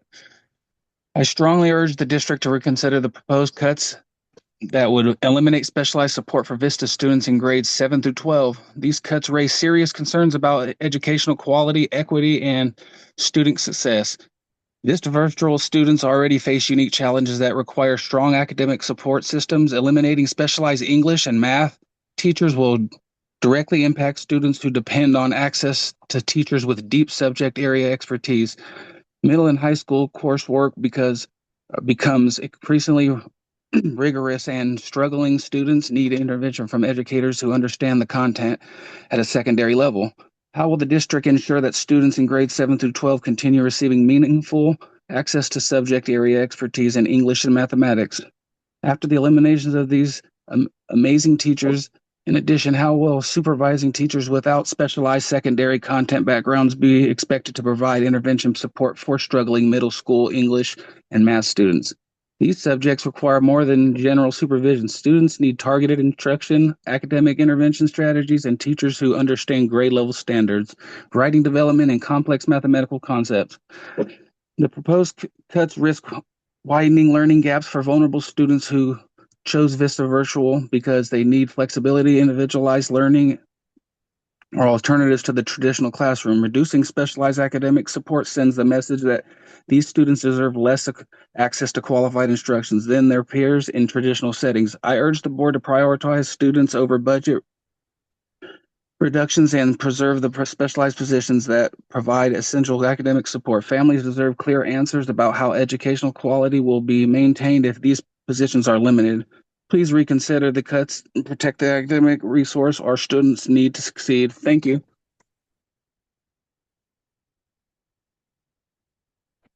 Brianna Kankuda.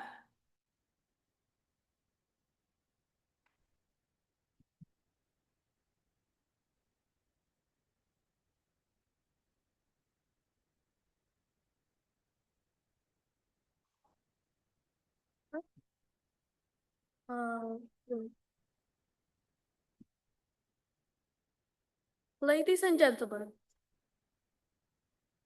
Ladies and gentlemen, good evening. My name is Brianna. I'm in 6th grade at Dover Elementary. I'm here to persuade you to allow 6th graders to have computers. Having my own laptop as a resource to take home has helped not only me, but my teacher. Why? Maybe you're asking. Because, like this, my teacher does not have to look for homework that is at our level, and sometimes it can be hard for my teacher to look a page for everyone to understand. And this has helped me because when we are doing LPAC, SBAC, or iReady, I have my own computer so I can do my exams and I do not have to wait for someone else to let me borrow their computer. But why is it this important? Why should I listen to this kid? Because you're trying us to share the computers. It is good when you're partnered up with your friends, but it changes when it is commonly and it will be so much harder for us to do any homework, reading, or exam.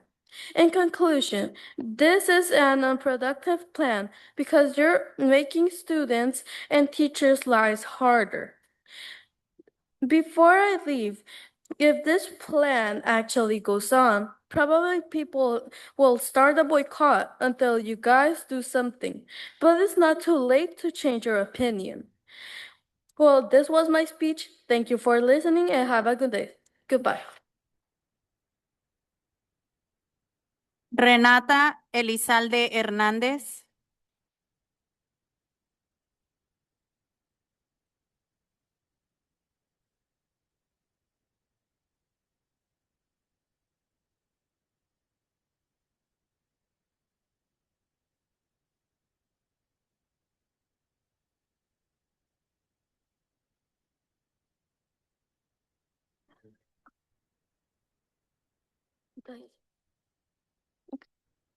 Hi, good evening. My name is Renata. I'm in sixth grade in Dover Elementary, and I'm here to persuade you to let the sixth graders have computers. Having my own laptop has helped me so much. An example of how having my computer has helped me is that when I started sixth grade, it was difficult for me to read books of second grade, but now I can read fifth and sixth grade books because of iReady. And also, my iReady level is higher. Another example of how having my own computer is good is that I do the homework on it. I do it in ClassKick. In ClassKick, I can record myself, and that has improved my fluency. Something else that having my own computer has helped me is that now I can do public speaking. And the computer, we do presentations and we present them. That's why now I can do public speaking.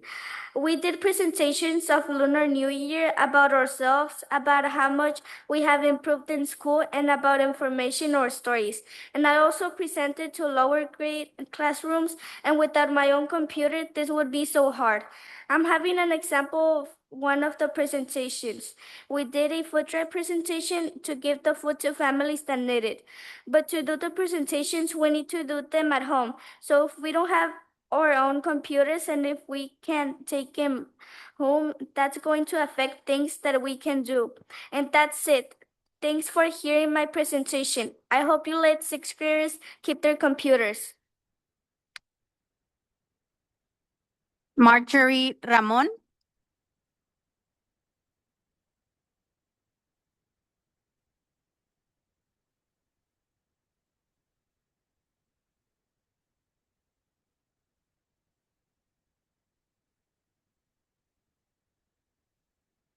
Hi, my name is Marjorie.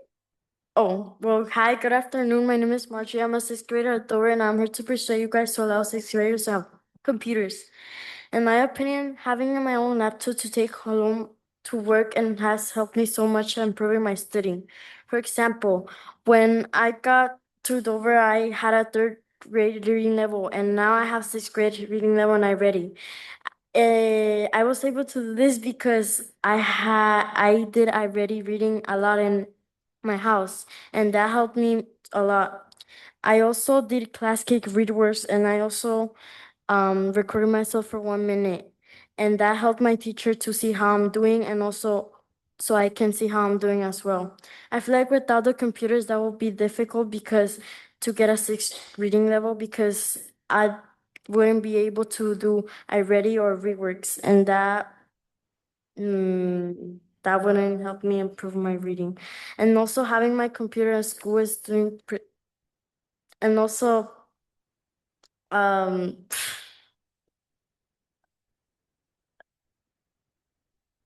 um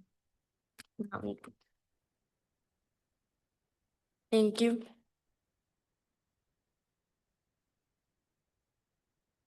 Chris McGlynn.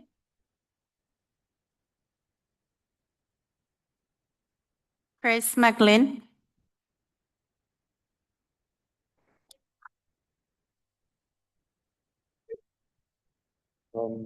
So I wanted to thank the board for saving the programs like elementary music, ethnic studies, and also Spanish for native speakers at Kennedy and the theater director program.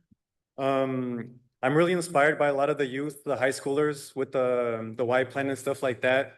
And honestly, my goal is for my sixth graders to be like that in the future. My students already are really inspiring.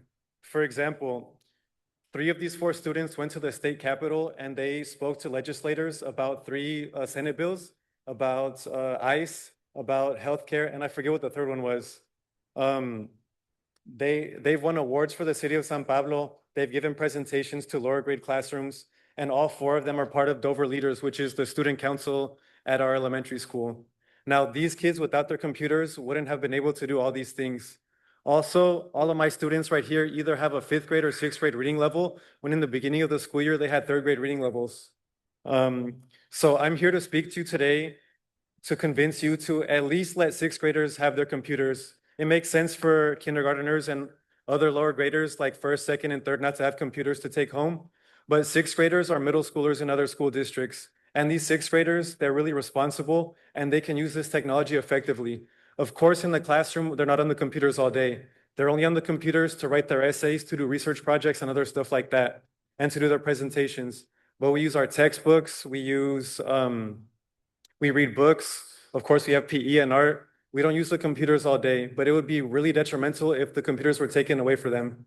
So this is why I'm speaking to you today, so that at least the sixth graders in the elementary schools can keep Chromebooks one-to-one, because it'll be way harder next year for my next group of students to be leaders, to be activists like they were this year. It'll be way harder to get these kids to improve so much. So please reconsider, at least for the sixth graders, to do the one-to-one computers, please. Daisy Macias, please unmute yourself. Can you hear me? Yes. Good evening. I'm Daisy Macias, a student from Vista Virtual Academy. I have been here for 5 years. I came to the school mainly for the purpose of learning more, but also for a safe learning space. I think it was not wise for you to cut our teachers, not only for the reason of where they would go after, but also for the students. We have built bonds and even friendships. If you cut our teachers for middle and high school, students will most likely end up with elementary teachers until we find other teachers for our grade. By law, we deserve the same educational rights, opportunities as in-person schools. Independent study programs should receive access to the same curriculum as in-person, not an alternative. We deserve teachers that specialize on the subjects we need to graduate and succeed.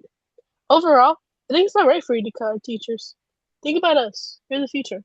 Thank you for your time.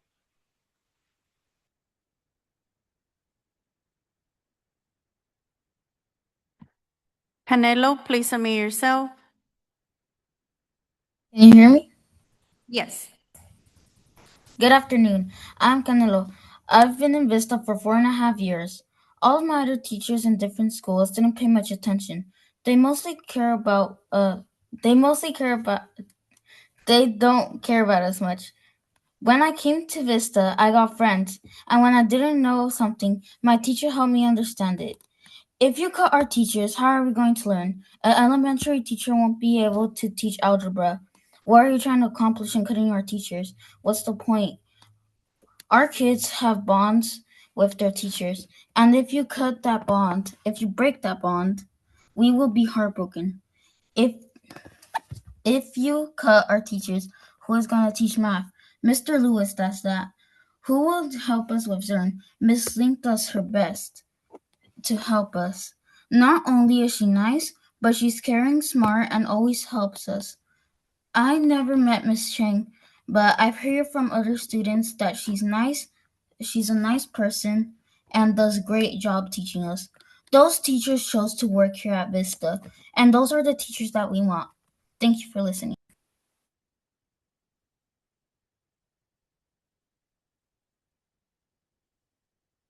iPhone, please unmute yourself and state your name for the record. Hola, buenas tardes. ¿Me escuchan?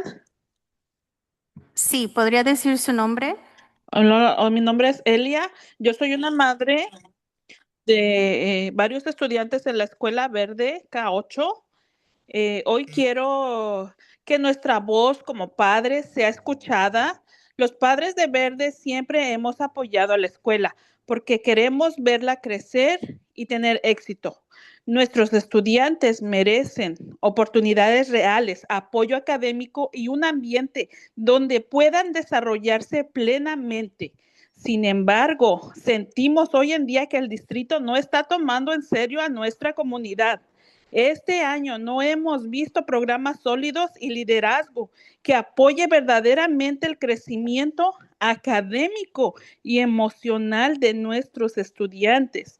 También nos preocupa que continúen asignando a directores sin la experiencia necesaria para ayudar a nuestra escuela. Aunque hemos tenido directora y subdirectora, no hemos visto mejoras claras ni respuestas reales de ninguna de las dos. Además, es muy preocupante que no se hayan realizado reuniones de ILAC, especialmente cuando cerca del 90% de nuestros estudiantes son aprendices de inglés. Nuestros niños necesitan apoyo constante y programas adecuados para poder salir adelante y alcanzar el éxito. Por eso le pedimos directamente a la superintendente y a la mesa directiva que presten atención a la Escuela Verde. Cuando necesitan nuestros votos, prometen cambios, pero ahora queremos ver acciones concretas. No necesitamos más puestos administrativos, sino eso que beneficia directamente a los estudiantes. Si van a invertir dinero, queremos que sean programas académicos.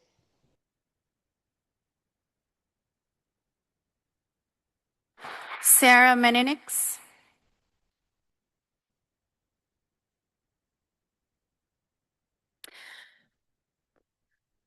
Good evening. I want to start by thanking CBO Jeff Carter for finding a way to reinstate Mira Vista's Title I funding, and to Director Luongo for committing to look at a more equitable Title I distribution model moving forward.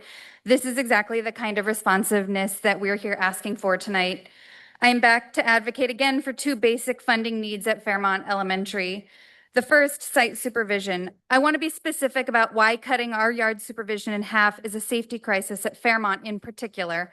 Fairmont is over capacity. The district's solution over the last decade has been to add portables, which means our yard is fragmented across multiple spaces. We have no single vantage point where one person can see our entire yard. There are buildings, portables, and significant blind spots in every direction. You cannot safely supervise this campus with half the current staffing. Even at current levels, we're seeing an uptick in behavioral incidents, students reporting feeling unsafe, and families leaving for private school, specifically with reports of safety. It's not a matter of stretching our resources. It's physically impossible. And we have some incredible yard supervisors. A student was punching my son a few weeks ago, and when I asked him why he didn't go get an adult for help, he said he couldn't find one nearby. Children shouldn't have to worry about their safety when they go to school. It's imperative that you restore Fairmont's yard supervision to its current level.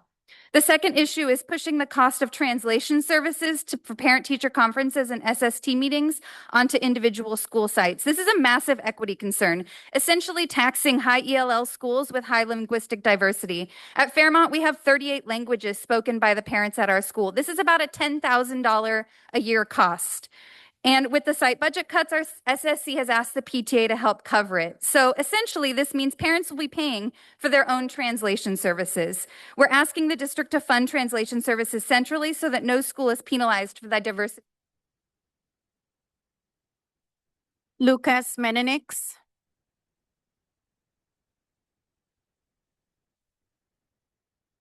Good evening, board and district staff and Superintendent Cotton. My name is Lucas. I'm also a parent at Fairmont Elementary, also back again talking about the same budget issues. I'm also the chair of our SSC, and so I have a particular insight into kind of where our money goes and how we spend our site budget. So the district's budget decisions are forcing our school to choose between safety and student achievement.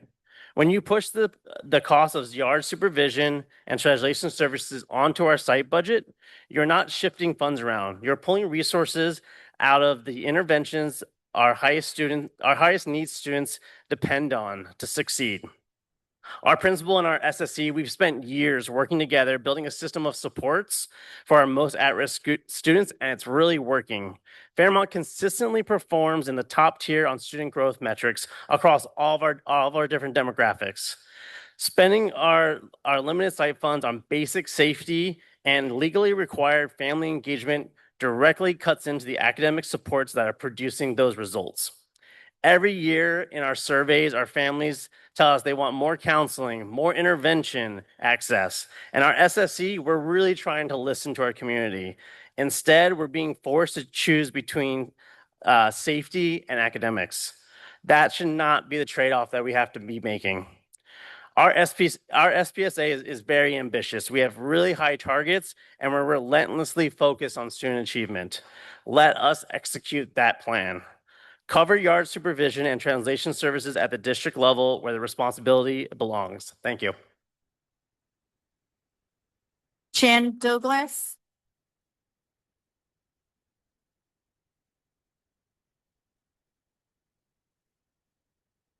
Hello, board. You're going to sense a theme here. I'm a parent of a second grader and also a 2-year-old future Fairmont Elementary School member. I have extreme concerns about our difficulty with safety on campus currently, which will be heavily exacerbated by cutting our yard supervision in half. Not only will this cause increased safety issues for our students, it will also close off their ability to access the field throughout the day, which we know exacerbates behavioral problems in the classroom.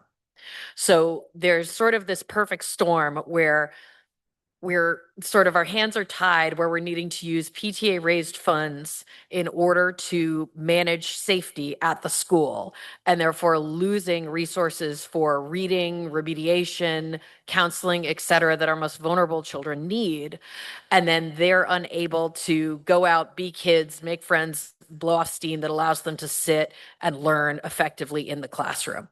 We know that achievement goes down when students don't feel safe at their school, and we already have seen some climate issues in our school-wide surveys that we're very concerned about. These will again be exacerbated by not having adequate supervision on campus. I'm reading a statement from another parent who could not be here. When my son just started at Fairmont, another student choked him on the playground. If not for recess supervisors, he would not have bounced back so quickly following the incident, and I would not have felt safe sending him back to school. I was reminded of this last week when I saw a student choke another student during a school assembly. Thankfully, adults stepped in. Safety is essential for a good learning environment, not a budget issue. These are critical cuts that we're making to safety, and speaking to what Sarah and Lucas mentioned, access to translation services, again, for some of our students who are dealing with the most adversity in terms of parents not speaking the dominant language, we need these resources for our kids. Thank you.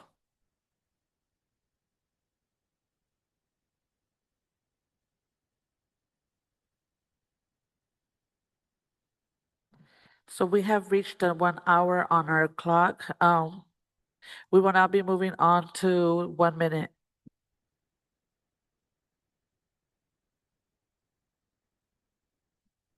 Maisha Harris Gash, please unmute yourself. Good evening, all, and I do want to acknowledge the student advocacy from tonight. I absolutely love it, especially our young people from Dover Elementary. I wanted to share that, I've been looking at the district website like today, last week before last, and I noticed that the Latino graduation has been prominent on the district website.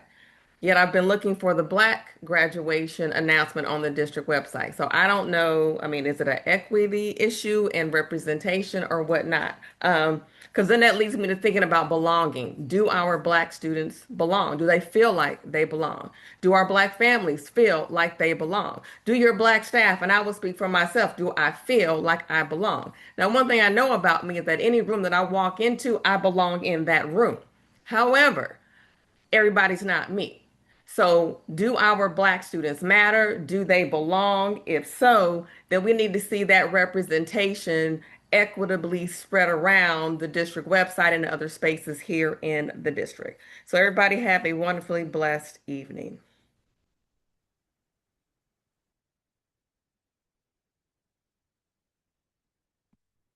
Salon Harrison, please unmute yourself.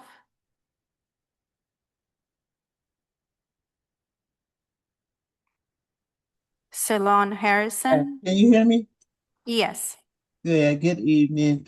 I had a lot to talk about, but I wanted to support the youth. And I like tonight, our youth was out here representing. That's a beautiful thing because y'all need to hear them.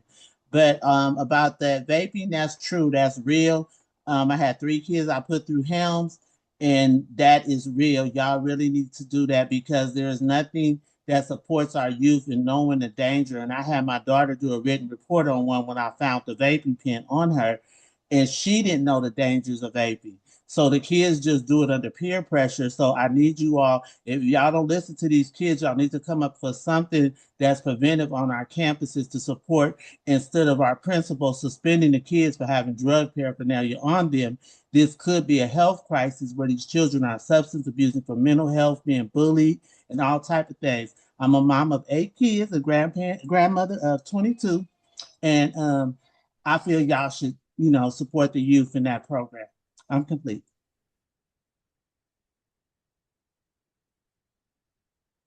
Ashley Abbott, please unmute yourself. Hello, can you hear me? Yes. Hello, I am calling about the Kennedy High School community. I want to celebrate that you all got out and took pictures with Mitzi Perez Caro.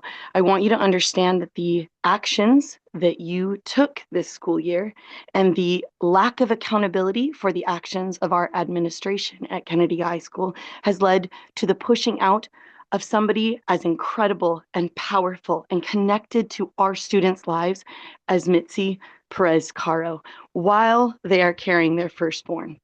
To be able to do that work is sacred. Ms. Gash was speaking about our Black students feeling welcome and comfortable. As you continue to push out Black teachers last school year and Latina teachers this school year, you need to understand the level of stress and desperation that people are feeling as ICE is invading our communities and as kids are seeing genocides happening in Africa and in Gaza. Please consider the kids.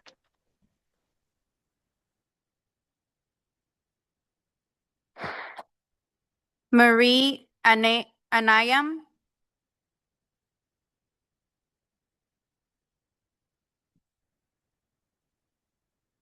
Thank you to the leadership that came out to Cookies with Cameron. Your support was felt and the event was well attended. Shout out to the planning committee for putting on another successful open house. I want to let you know the gardener lady there, she's very great at doing the landscaping at our site, and also all the movers that came to move the numerous boxes. They very efficiently did their job. I want to shout out the IT person that comes to Cameron. He really is a genius. My computer frequently disconnects from the copiers. He comes and fixes it and even talks to my colleagues about their things going on. I want to give special recognition to the SPED teams at Steege and Harding. Malik recently told me that he has a friend at school, and I met the friend on the field trip. That meant a lot. Lydia's making a lot of social connections, and her team helps her remain focused and on task. This is my 18th speech. Please remember, students and their safety always come first. And don't forget, I'm advocating for adding cameras and GPS on the SPED buses. Thank you. Latifa Abdullah.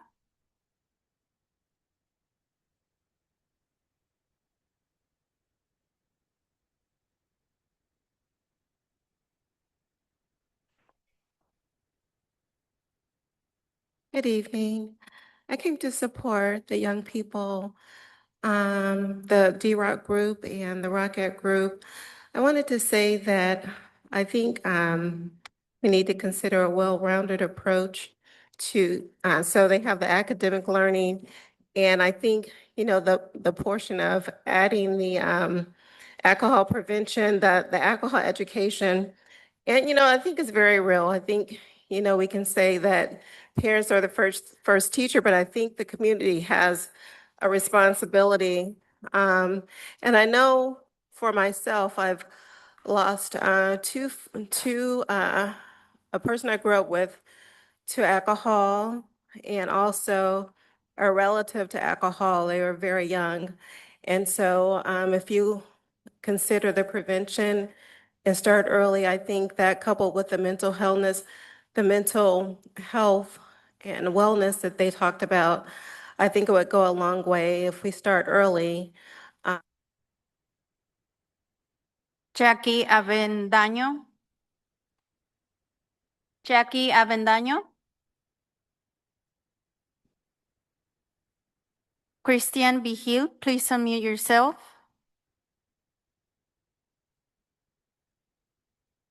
Christian.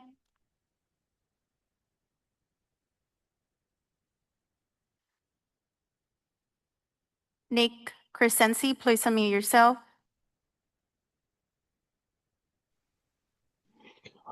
Good evening, Board, Superintendent Cotton, members of the staff, and members of the public.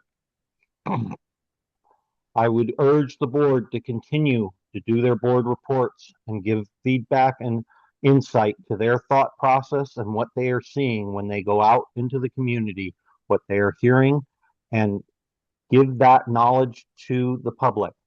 I urge the public to stay involved. You cannot just come out when there's an issue. The district is us, the people. You need to communicate regularly and advocate for what you want. You also need to realize there is not an infinite pot of money.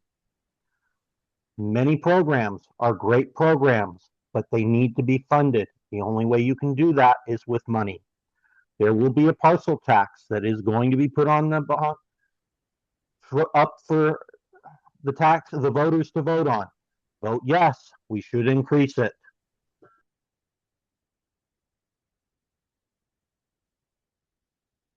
Cristina Huerta.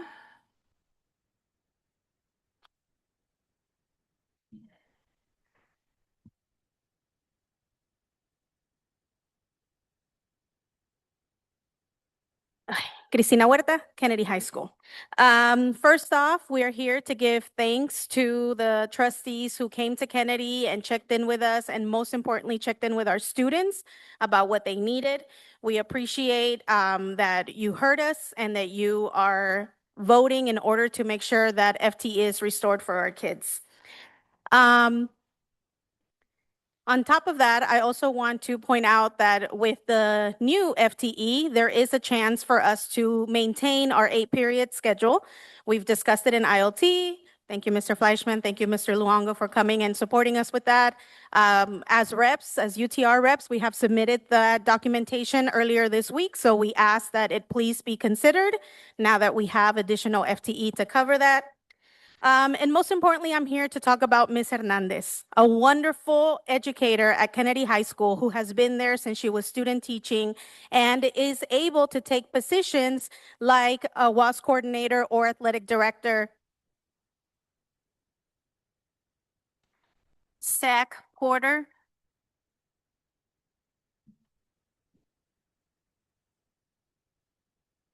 Hey everyone, Zach Porter here. Want to reiterate, we appreciate y'all awarding the 2.4 FTE. There's still work to be done. We need to make sure that those FTE go toward the right programs. I also want to talk about another thing though tonight.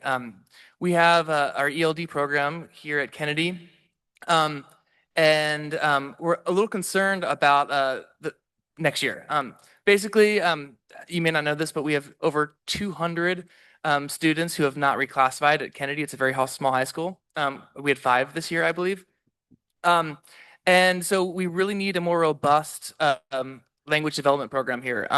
We've not had a fully staffed ELD 3 or 4 for 3 years, which really explains why this is happening. And the suggestions for how to offer courses for next year are concerning. So I'm running out of time, but I would really appreciate your attention in the coming weeks. I want to thank Mr. Fleischman, Mr. Luongo for talking to us today, but we're going to really need to discuss this because it's really important. Patricia Blanco.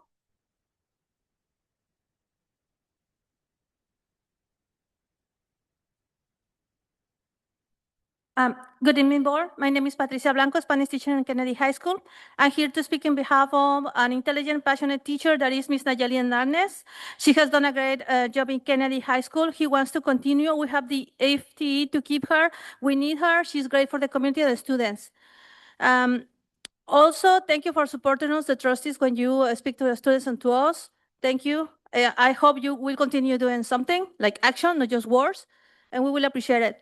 And finally, I invite everyone to our nuestra graduación latina next June 4. This is going to be awesome. This is work of students, for students and teachers. We haven't had the last 2 years. We have done everything by ourselves. So please go. It's going to be fun. It's going to be exciting, and you will be amazed. Thank you.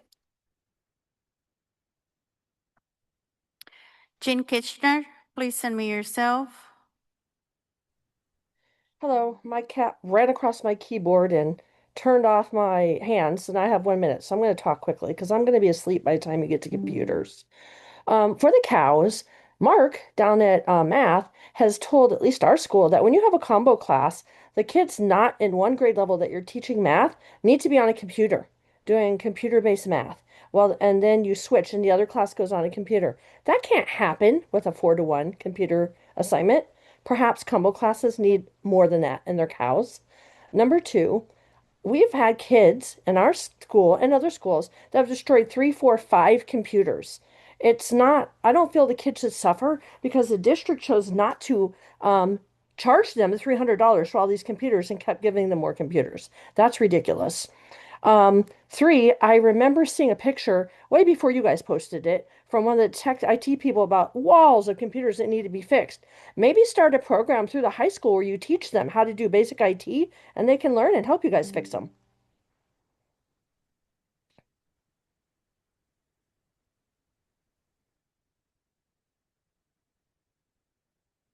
Francisco Ortiz, please unmute yourself. Good evening, board. Good evening, Superintendent Cotton, community, and cabinet. My name is Dr. Francisco Ortiz, proud district alum, district parent, and president of United Teachers of Richmond. And I'm here to, again, thank the board for their efforts to restore the FTE at Kennedy High School, the music program in elementary school, and to also reiterate the point, hold on, Papa, and to reiterate the point that as an organization, as UTR and our statewide affiliate, the California Teachers Association, we have been lobbying over the past several months and have been successful in the governor's May revise to include $2.4 billion increase for special education, $1.5 billion for community schools, increased funding to grow the teacher pipeline, and a 4.31% cost of living adjustment. And we know that we're going to continue to advocate for the $3.6 billion that is still constitutionally owed to our students. And we hope that the district and staff join us in that.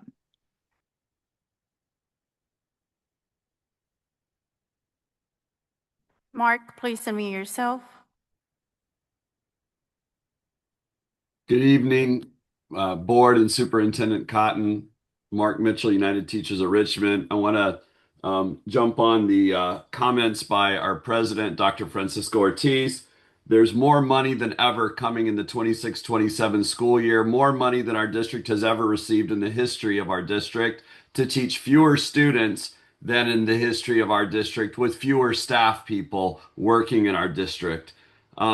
We should be doing very well. In particular, we are receiving $49.7 million more than we knew about in January, and none of that is reflected in the third interim that's going to be presented to you later tonight, and none of that additional income should be missed in the budget that staff will present to you in June. President Yana, please direct the superintendent and her staff to recognize the actual dollars coming to serve our students and stop shortchanging Richmond students and West County families.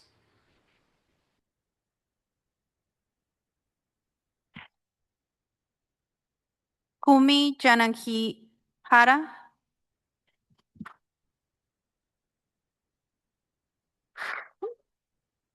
Hello, my name is Kumiani Ihara. I also wanted to echo my colleagues and say thank you to the board for reinstating 2.4 FT at our site. And we are really excited to see the return of programs like Spanish for Spanish speakers, a full-time ethnic studies position, CTE classes. And so we're really excited about that. To pick up where Zach Porter was talking about our concerns with English. As you all know, there are so many diverse needs when it comes to ELA and ELD instruction, and we're just concerned that the current offerings on the table are not going to meet the needs of our students. So we're, looking forward to solutions to ensuring our students' educational needs are met. We also have an opening for a leadership position, and we have Ms. Hernandez, who is wonderful, and the community it just won't be the same without her. So the FT is already there. We just need to make sure it gets allocated. So once again, thank you, and yeah, thank you. Oh, Chura. Mitzi Perez.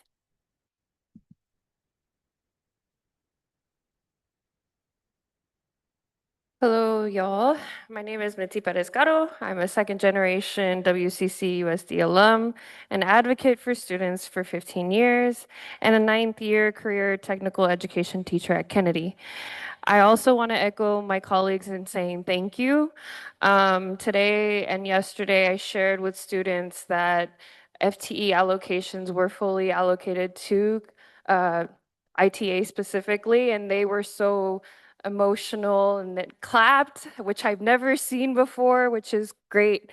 I also want to urge you to make sure that the process for principals is fully looked at. We need principals who care about our site. We need principals who really want to be with our community. We also need to ensure that the cycle of cutting FTE at Kennedy is stopped because and at large, right, for our whole district, because we need these programs to continue. We need Y Plan to continue, right? We need our Nayeli Hernandez. Nayeli Hernandez.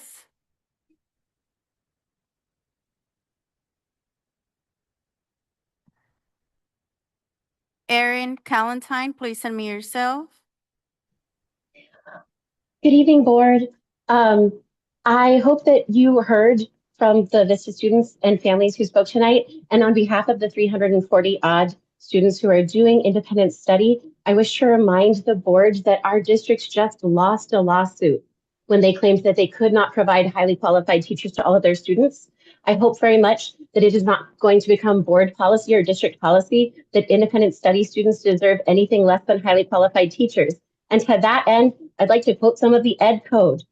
In 51747, the provision of content aligned to grade level standards that is substantially equivalent to in-person instruction is a necessity at independent study. For high schools, this shall include access to all courses offered by the LEA for graduation and approved by the University of California as A through G admissions criteria. What that means is that we need certificated teachers. We need English experts, math experts, science experts, history experts, as well as PE and art. Please do not deny these 340 odd students their rights. Thank you. Christian Vigil, please unmute yourself. Christian.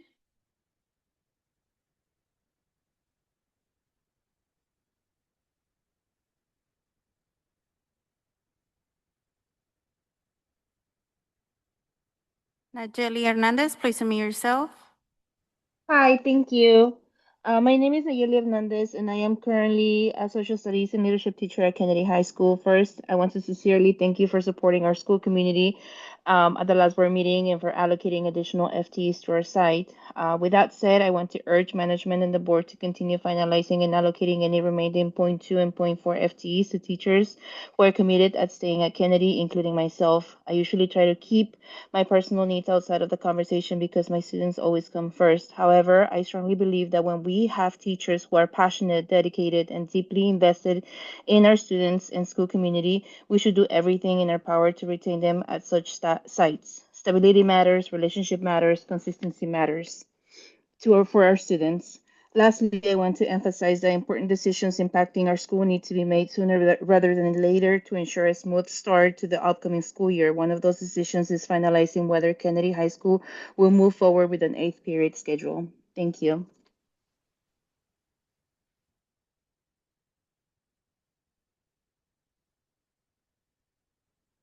Allison Huey, please unmute yourself.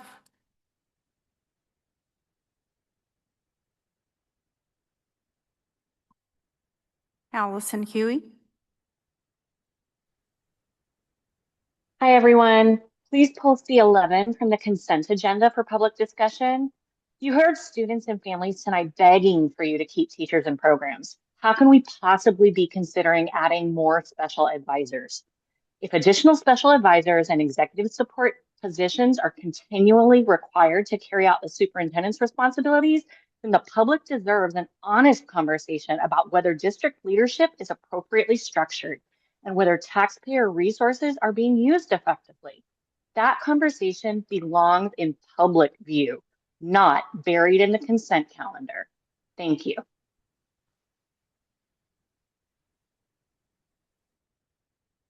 That concludes public comment. Thank you to everyone who gave public comment tonight. We'll now move on to agenda review and adoption. Does the board have anything that they would like to adjust on the agenda? Trustee Whitten? For April 29th, 2026, it says that the president led the anti-racism statement. I led the anti-racism statement. And then for resolution 2526-75, the National Poetry, I believe it was week. It says vote not recorded, but my vote was a yes, and I also seconded the motion for it. All right, thank you for those clarifications. They would be added into our minutes. Does anyone have any other? No. Okay, seeing none, we will proceed with the agenda as published. So now we'll move on to approval of minutes for April 29, 2026, special Board of Education meeting, May 4th, 2026.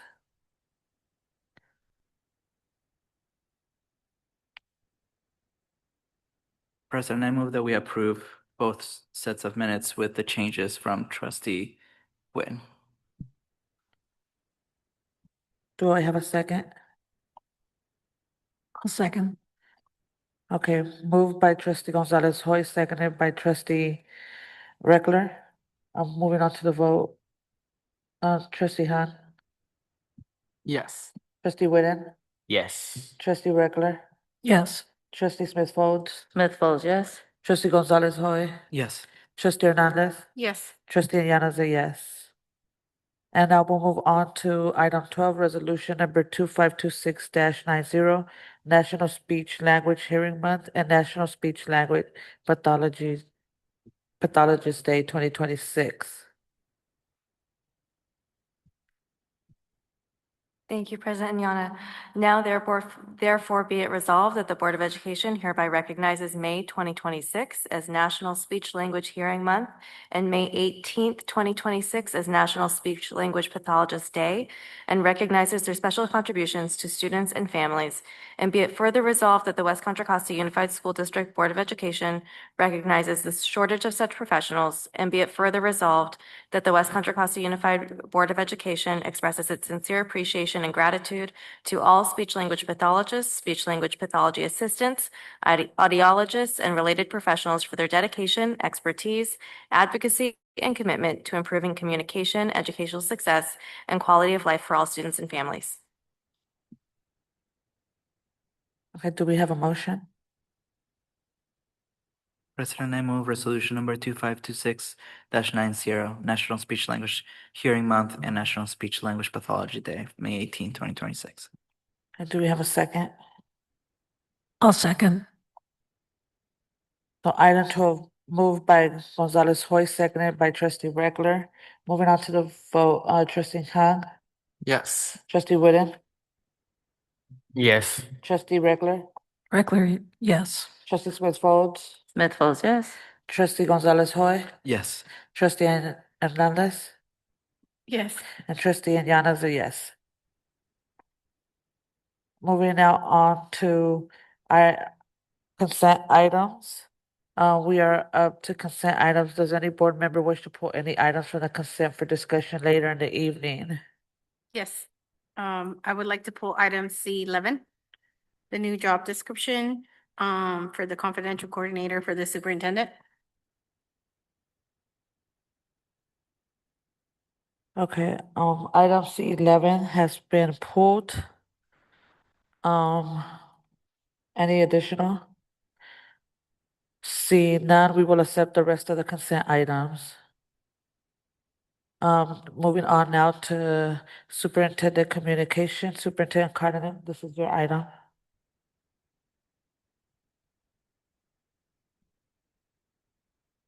Thank you, Board. I'd like to begin our meeting. Is it up yet?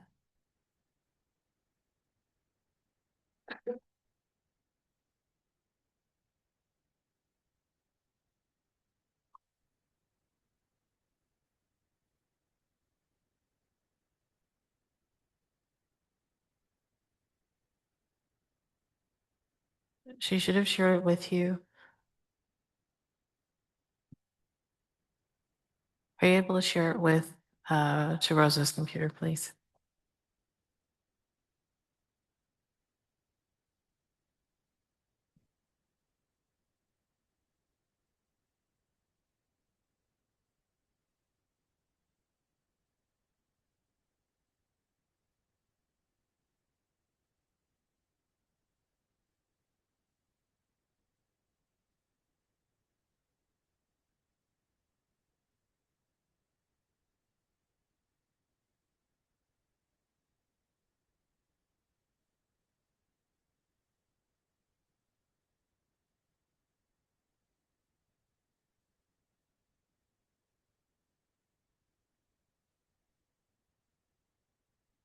Are you able? It's on the agenda. Are you able to pull it off of the chat?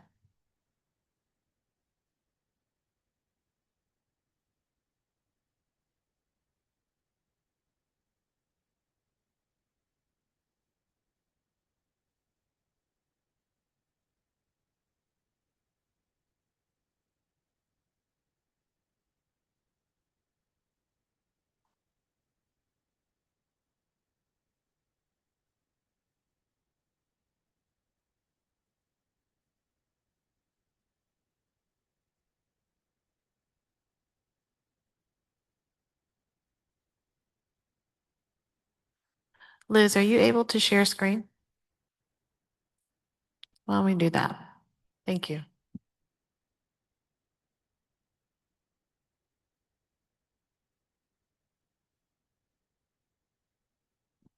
One moment. Thank you for your patience.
Point of order. Can we take a 5-minute?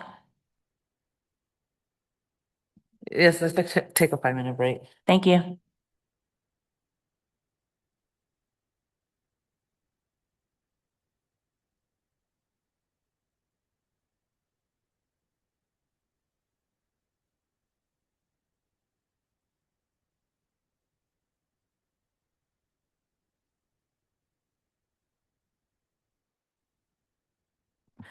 I got it, you guys.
We'll go ahead and get started. Uh-oh. I was about to say next slide. Don't have to.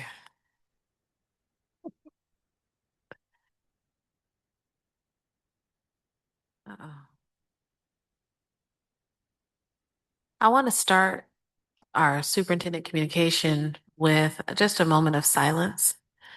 We recently lost a teacher from Coronado Elementary School, Miss Sitha McCrae.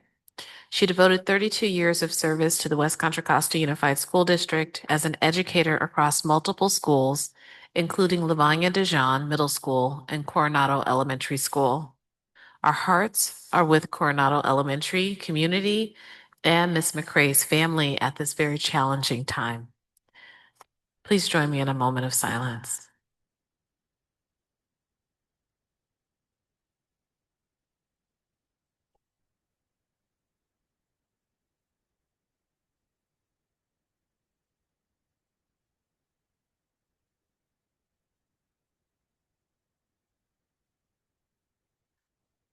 Thank you.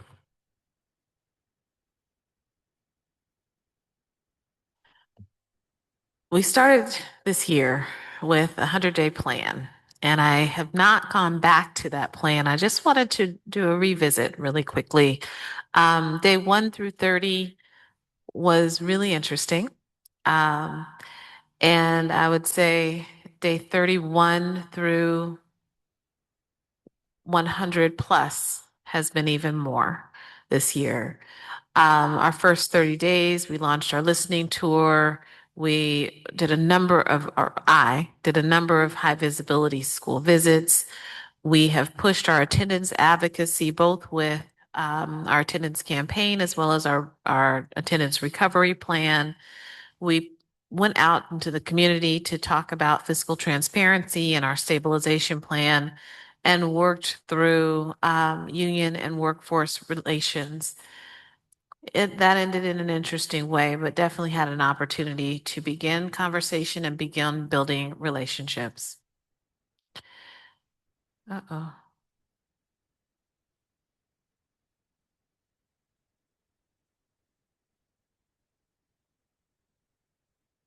There. For phase 2, days 31 through 100, the plan was revised. Once here in this community, once here learning and understanding the work that we were doing, the buckets of work stayed the same, but the actions had to shift as we learned more. Within our community communication plan, I had an opportunity to meet and work with our system support collaborative, our schools and network action team, and other community partners that serve as a conduit for information sharing and problem solving. For example, also supporting and working with our parent committees, listening to their concerns and the problems that they are solving. Also hosting a multitude of community engagement listening sessions on many different topics, both including really understanding our district, but also helping the community understand our fiscal situation. And then also being able to present information through videos, weekly memos and newsletters, parent square messaging, and social media posts. I won't go through all of these, but those are ways in which the 100-day plan, it was altered to fit the needs of this community at this time. And I appreciate the board being able to work with me and be involved and engaged in all of these conversations as well. So thank you for that. We were able to, getting through that 100-day, and we're almost to the end of the school year, had an opportunity to have an amazing time with our State of the Schools breakfast that was held recently. We were able to celebrate our students. We were able to talk about our strengths, talk about some of our challenges, and I was able to share a plan for the future. It was a wonderful opportunity for community to come together, community partners, city leaders, our administrators, parents, all were able to come together just to enjoy each other for a period of time and really celebrate the amazingness of our students, the brilliance of our students. just a few clips of that event. We recognized our community partners for the year, which was an amazing group of folks who care deeply about our community, who care deeply about our kids. So thank you for all who helped to celebrate and helped to organize that event. Thank you to the entire cabinet for tirelessly working to ensure that our State of the Schools breakfast was amazing, and it was, and the food was delicious as well. Those are just some moments of just, again, celebrating our community. I also want to lift up that on May 14th, board members and district staff joined a conversation hosted by the Ed Fund with our community partners to strengthen outcomes for our students. Our very own Taylor Parham, principal at Lincoln Elementary School, served on a panel, Partnering for Impact, and told an amazing story about the work that they are doing at Lincoln. Also, Board President Ayana provided a warm welcome, highlighting the importance of building and maintaining strong relationships with community-based organizations and foundations to amplify the support our students need. So spotlighting our schools, just an update on Kennedy. I know we have talked a lot about Kennedy recently, and just wanted to let the board know that we are continuing with validating our 9th through 11th grade schedules and student choices. We went back and revisited choice sheets for our 8th graders. Kennedy staff came out to Dijon and actually did presentations on elective options to help students really understand what choices they had. It was a great opportunity for our students to start to think about what high school is going to look like in a few months for them. And also our team is continuing to meet, as you've heard in public comment, continue to meet with our ILT and teaching staff to discuss the master schedule and the course needs. We also have hosted an African American honors ceremony for both our elementary students, which was beautiful, as well as an honors ceremony for our secondary students. Again, a beautiful opportunity to really lift up Black excellence in this district. We were also able to provide parents with conversations around college readiness and what's needed to be prepared for college. And so I thought that was a great teaching moment as well.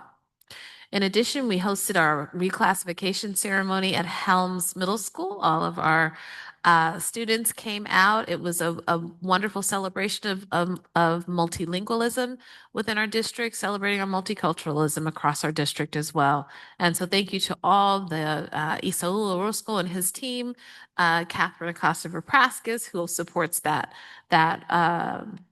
office, as well as all the parents and staff and students who came out to celebrate our students' reclassification. In addition, El Cerrito High School's Jazz Ensemble, they've received another national recognition. I just love that, but they're amazing. They recently were recognized for the 2nd year in a row as the best community for music education by the NAMM Foundation, one of only 87 schools nationwide to receive this honor. So we just want to say congratulations to El Cerrito High School's Jazz Ensemble. They also performed for the State of Our Schools breakfast and were amazing. We heard earlier tonight and lifted up Kennedy High School. This actually happened today, where we were able to hear from Kennedy High School students as they spoke with industry leaders and city leaders, both from about Shoreline, about oh goodness, I was so eloquent earlier today. Rising sea levels, thank you very much, and just supporting, recommending to our city leaders things that we can do as a community, also gardening projects, things that we can do within our city to improve in these areas. Also, our De Anza Law Academy hosted a civic action project capstone presentations. And so every year they go through this process. They research issues and problems and connect them to public policy and develop and act on civic action plans. Trustee Reckler, more civic learning in action. Really excited to share that information. And then we also have our middle college ceremony. So the first of our graduation ceremonies occurred last Saturday. We were wonderful opportunity to celebrate and honor the students who are graduating from middle college and going on to their college careers. We're really excited about the work that those students have done this year. And so what's coming next? Graduation, is not almost here, it's here. And so we've already started with middle college and we've got more to come. Please check out the list and times for our graduations.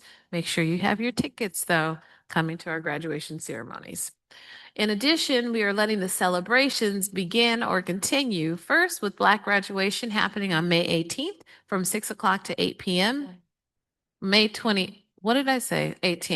May 28th, tomorrow night from 6 to 8 at De Anza High School. We're excited to celebrate our African-American students and thank you to, again, Catherine Acosta-Papraskas, Sanji Bell, and our Darius McDonald, and all the work that the team has been doing, and Trustee Smith Foles has been supporting that group on preparing for Black graduation. This is our 10th year of Black graduation, so celebrating a pretty special milestone. This is also our first year for our Latinx graduation. We're very excited to honor and celebrate our Latinx students. That celebration will be held on May 30th at 4 p.m. at the Richmond Auditorium. So we encourage folks. We're a little past the RSVP deadline, but we will take them. So go on an RSVP to participate and attend the Latinx graduation. We are excited and thank you to board members Inyana and board member Hernandez, Catherine again, as well as her team, Isabel Orozco and the rest of the folks who have been working very hard, along with, and I need to just lift up, behind the scenes all the time is our safety consultant, Michael Booker, who is supporting across our graduations and ceremonies, making sure that we remain safe and secure as we celebrate our students' awesomeness. I do want to lift up on May 30th, the same day as the Latinx graduation, earlier in the day here at Dijon Middle School, we will be hosting our WCCUSD hiring fair. Fast Track to Fall 2026. Dr. Greenwood, we're excited to have as many folks out to be hired for both certificated and classified positions here in West Contra Costa. That event will be held from 9 a.m. until 12 p.m. And then moving on, we are really excited. On June 9th, I said the 8th earlier, it is on June 9th, we will host a district-wide equity and safety convening at Alvarado Adult School. This will bring together students, school leaders, district staff, and community partners for a day of reflection, data review, and action planning. All secondary sites are asked to identify and send at least 3 to 5 students to participate in this convening. Those folks will be offering meaningful insight, leadership, or lived experience related to school safety, racism, equity, and belonging. So during this convening, participants will review this year's data that has been gathered from multiple sources, including student-led surveys that have been conducted across all secondary sites. Together, students and adults will use these findings to identify actionable steps that will strengthen safety, equity, and belonging across our district. Almost there. Don't forget to read. Read every day. It doesn't matter what you read, just read. And as summer is approaching, get your library cards ready, kids, because it is time to start reading. And again, there are many ways to get involved. Most of our events, our groups, our parent groups are closing up their conversations. We do have one more CBOC meeting that's coming up, as well as a 7-Eleven committee, and a date for the parcel tax committee will be coming soon.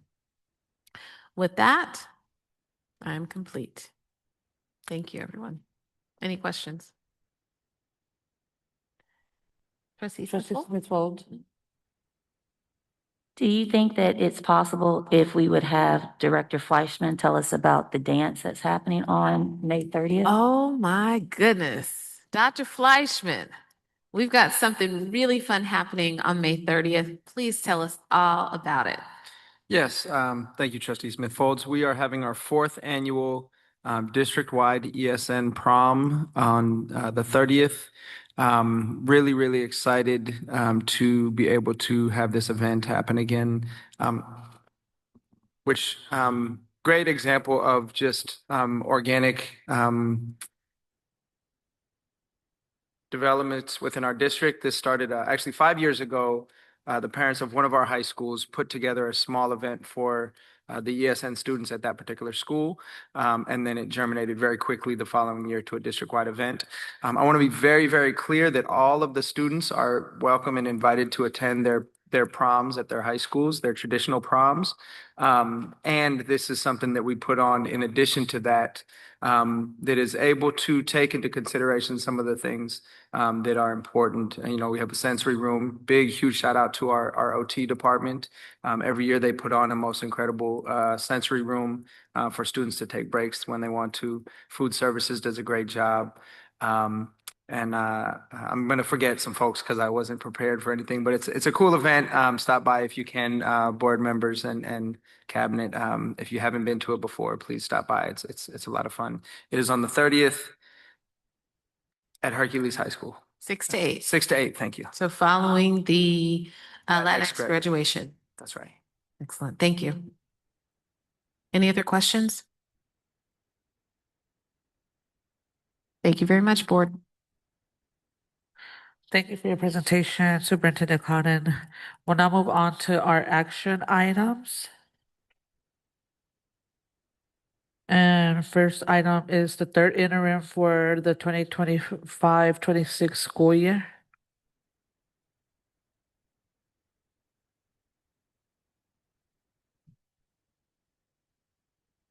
And this is, I got the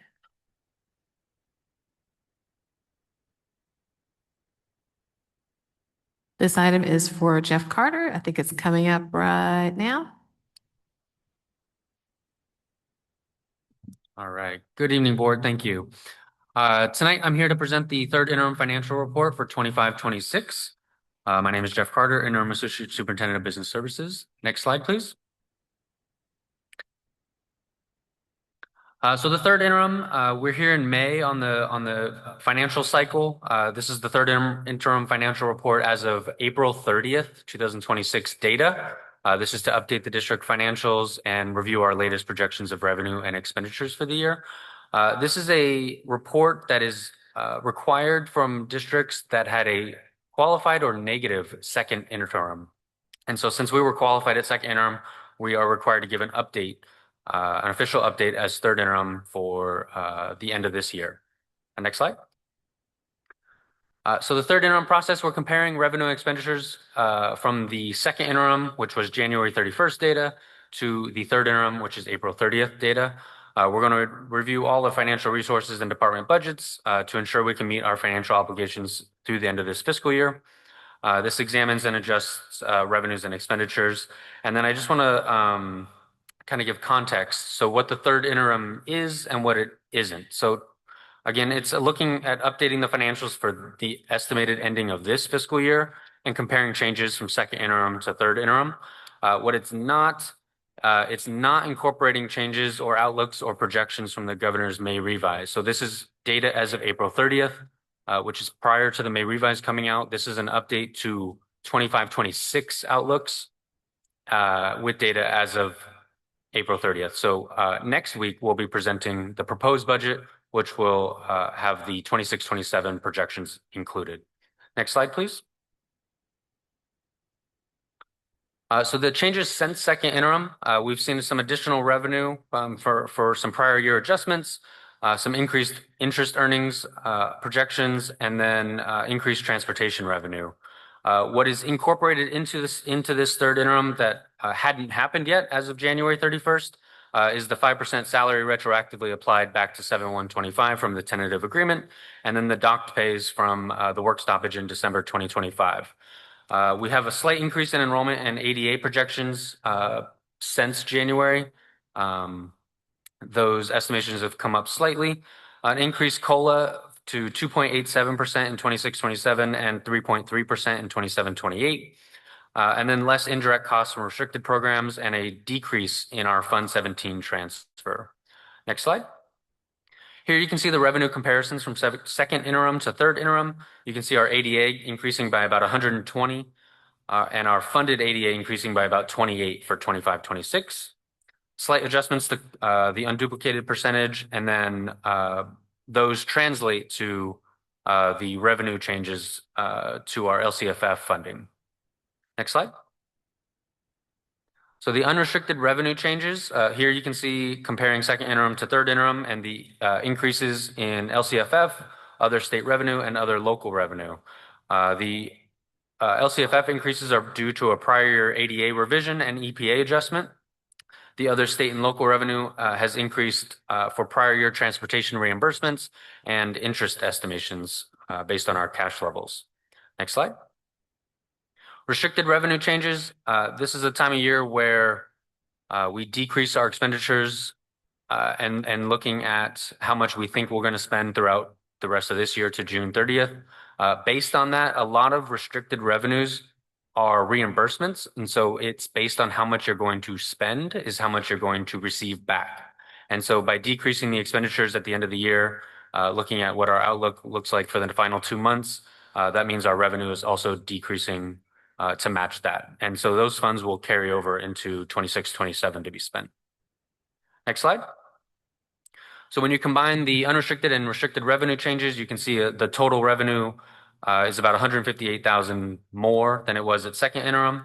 And these are attributed to the prior 2 slides for unrestricted and restricted changes. Next slide. Here we look at the unrestricted expenditure changes. We won't go line by line on this, but you can see the notes in what shifted and what changed since second interim. The big one being the services and other operating expenditures increasing by about 1.5 million. That is due to increased legal fees from the strike and reductions over the last couple months. And so that was actually in the consent items tonight. And so you see it here reflected as an increase in expenditures from a change since January. Next slide. Here's the restricted expenditures, and here you can see the decrease in the object codes for salaries and benefits, books and supplies that are all due to either vacancies or plans not executed as intended from what was originally estimated. And so those are funds that will carry over. Next slide. Here we're going to look at a comparison of the original budget to the third interim budget in the 5,000s, known as the contracts and other services expenditure changes. And this is just to look at how the 5,000s have increased since the adopted budget and why. And so in this top chart, you can see the unrestricted 5,000s have decreased by 5.5 million. That's due to moving some of those expenditures from unrestricted over to the restricted side on grants that were allowable, specifically SSPD, student support and professional development. And then in the bottom, and then the restricted 5,000s going up about 22.9 million. And we're going to kind of get into what grants and what resources that 22.9 million increase since the adopted budget, where that's occurring. And so in the bottom of this chart, you can see expanded learning opportunities program that increased by 3.5 million in the 5,000s. Those are funds we didn't have at the adopted budget. So we increased our revenue from the adopted budget to the 45-day revise by about 10 million for expanded learning. And so that is where you're seeing increases in expenditures as well due to an increase in revenue.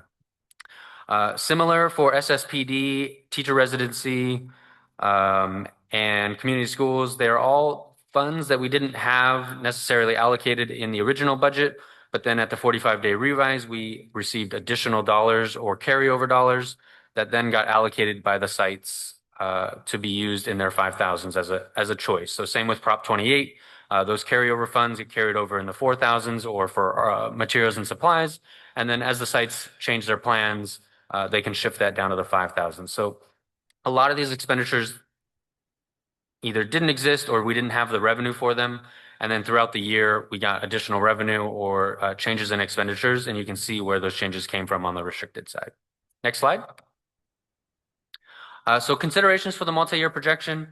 These are all things that we take into account when looking at the upcoming out 2 years. So we have to report on the current year and the next 2 years for a multi-year projection. And these are all included in that as of April 30th. Next slide. So here's the unrestricted general fund MYP and what we look like at the end of this fiscal year for 25-26. So you can see our revenues and expenditures. We are still in an operating deficit this year and projected in the future years if there's no increase in revenue. And so for the transfers from Fund 17, you'll see 17.8 million being transferred in to balance our $18 million deficit. That's a decrease from second interim from 19.3 million down to 17.8 million.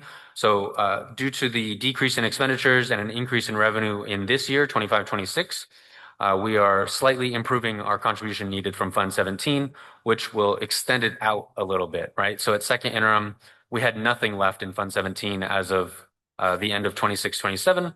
But here in the multi-year projection, we will have 2.9 million left at the end of during 27-28 to use to bring that 3-year deficit, the unassigned unappropriated amount at the bottom, down to 2.9 million at the end of 3 years if there were no changes to our future revenue. Next slide. And so that Fund 17 projection as of today, looking like a $17.8 million reduction in 25-26, bringing our total down to 11.4 for next year. Another contribution of 8.5 million would be needed, bringing it down to 2.9, and then in the third year, using the remaining funds of Fund 17 to exhaust it down to a $0 balance. Next slide.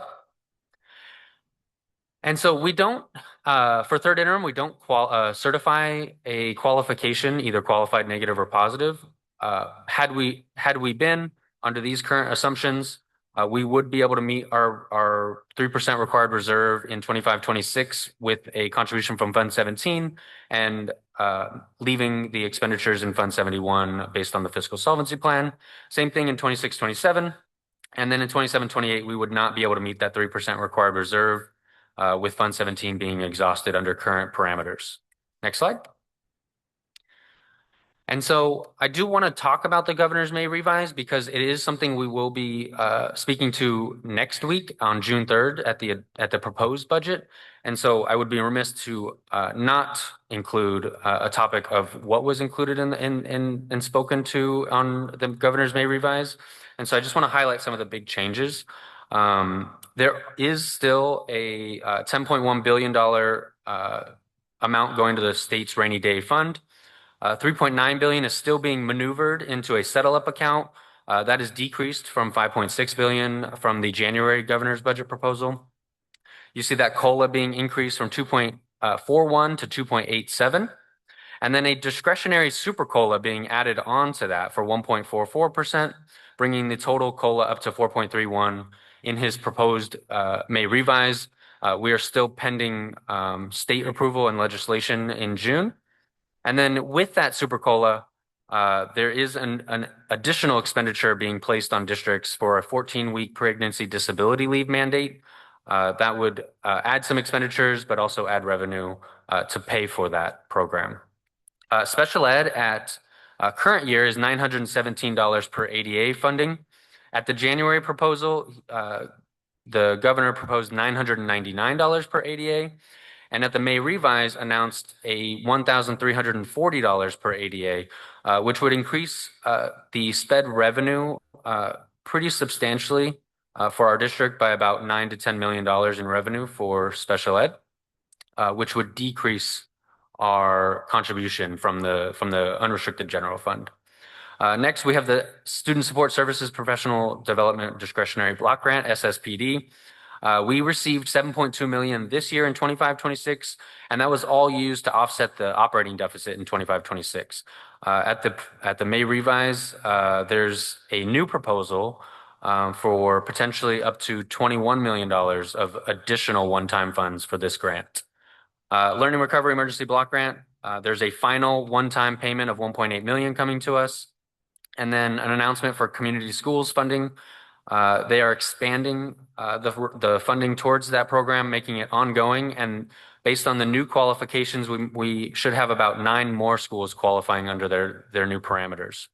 And then a one-time increase to literacy coaches and reading specialists grant. So those are the big pockets and big changes in the governor's May revise. And a lot of this will be incorporated next week into the budget proposal, and we'll get to see what that looks like at that presentation. Next slide. Thank you. And that is my third interim presentation for 25-26. Are there any questions? Do we have any board questions? Trustee Reckler? Oh, hold one more minute, Trustee Reckler. I'm looking at the time and it is now 9:42. It looks like we're gonna have to extend our meeting. Can we get a motion to extend? President Yana, I make a motion that we extend until 11 p.m. Can I get a second? I'll second that. Okay. Or so we have- sooner. We have a motion to extend to 11, by Gonzalez Hoy, seconded by Trustee Reckler. We'll move on to the vote. Trustee Han, Yes. Trustee Whitten, No. Trustee Reckler, Yes. Smith Folds, Smith Folds, no. Trustee Gonzalez Hoy, Yes. Trustee Hernandez, Yes. and Trustee Anyana is a yes. So our meeting has been extended to 11 p.m. and now we may continue. Trustee Reckler with your questions. Thank you. Thank you for the presentation. Nice work. I do have one question though for page 10 on restricted expenditures. You know, there's been a large savings, but it comes as programs have not been implemented or positions haven't been hired. Would you be able to speak more to that of what's going on? I mean, my understanding is we carry the funds forward, which is fine, but we need, you know, kids need services now. So if the team could address that, I'd appreciate it. Yeah, and so part of Title I, so for the classified salaries, a big portion of that is there was a plan to switch over the SCOWs this year from unrestricted to restricted. That didn't happen in time. It's being changed to 26-27 to move those SCOWs over to Title I funding. And so that shift you're seeing decreasing those salaries to carry it over and use it for next year based on the fiscal solvency plan. A large amount of these come from unearned resources where we get a total grant allocation. We budget the total amount, and then the plans don't come through, or things change throughout the year, or sites have vacancies, or positions couldn't be filled throughout the year. We had a hiring freeze in the middle of the year, and so accounting for all of those things, we are updating our projections based on the current reality as of April 30th. And so those are kind of those big swings you're seeing at the end of the year that weren't accounted for back in January. They were unknown that we would go 5 more months without filling or changing those plans. Okay, thank you. That's all I have. Do we have any further questions from the board? Trustee Smith Folds. I have a couple of questions, but on slide 9, is it supposed to say second and third interim or first and second? Thank you for pointing that out. It should say second to third interim, yes. Okay, so slide 9 should say second to third. Yeah. Okay. And then I have a question. So kind of walk me through this. So first interim, we had like 384 point whatever million, right? And then second, it went down to like 370.5. And then third, we're at like 374. So from second to third, are we including the increased packages of salary and benefit in the third? Yeah. So at second interim, we could only estimate at the time what the retro and the docked pay would look like from December. And then those actually happened in March of 2026. And so as of April 30th, we know the exact amount. And so at third interim, we're giving you updates based on what the actual retros, what the actual benefit increases, what the actual encumbrances are for the remainder of the year with more knowledge as of April 30th than we had at January 31st. We're updating those projections here. So it only went up 4 million? It was 370 second, and now it's 374. In which category? Let me see if I can find it, Jeff. Hold on.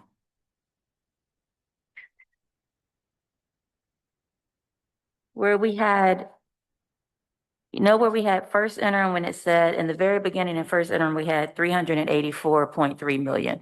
Of revenue? I think so, yeah. And then it went down to 370 in second. And then now at third is 374. It is on.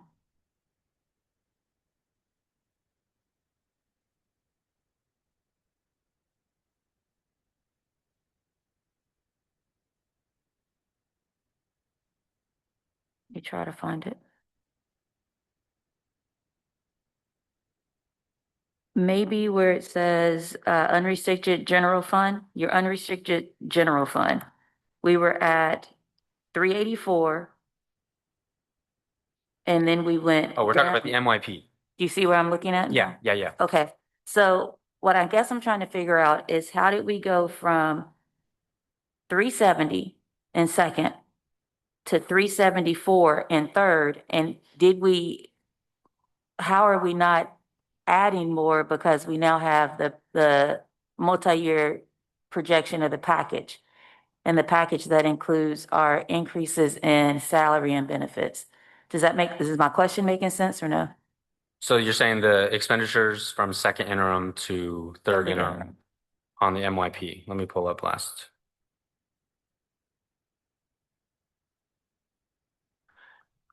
Yeah, so the expenditures increasing in 26-27 to 374. That comes from a multi-year projection that it incorporates a lot of factors, but increasing health and benefits is one of the major factors. Not only increasing based on the tentative agreement from 80 to 90% or 90 to 95%, but also just the Kaiser health rates in general also going up based on current projections. So there are multiple factors that go into additional expenditures. Some of that is expiring grants that are ending in June 30th, 2026, that we can no longer utilize, let's say for the arts and music block grant that's expiring. And then we're bringing those expenditures back to the unrestricted side because the grant no longer exists. So things like educator effectiveness is expiring, arts and music block grants expiring. Those were expenditures that had been in the fiscal solvency plan to go away. And then some things were coming back. So with those increased expenditures in the out year, you'll see a slight increase in 26-27 expenditures as well as revenue. So over the past couple of board meetings, when we are putting things back, when the board's putting things back, is that reflected in this multi-year projection? To an extent, yes. It will be incorporated into the 26-27 budget proposal next week. All of those factors have been included for next week. We're not seeing it in this we're not seeing it in the third interim, but we will see it in the budget report. Yeah, so not necessarily in this one. This one is looking at, had nothing changed, what the outlook would be. That's what third interim is looking at, the rest of this year compared to second interim, what the outlook would be. It's not incorporating any of the new things we know of in the last couple weeks. This was already wrapped up and done. And so with known new factors such as the last board meeting, the governors may revise, all of that will be incorporated into the multi-year projection at the budget proposal next week. Okay. And then, so let me just make sure. So we'll get a better picture of where we are next week, because not just because we're getting close to the close of books, but because it's incorporating everything up, all the unknowns, all the packages, all the stuff. is Yeah. going to be seen next week in the budget projection. Is that more accurate? Is that what I'm? Exactly. So budget development has been happening since February.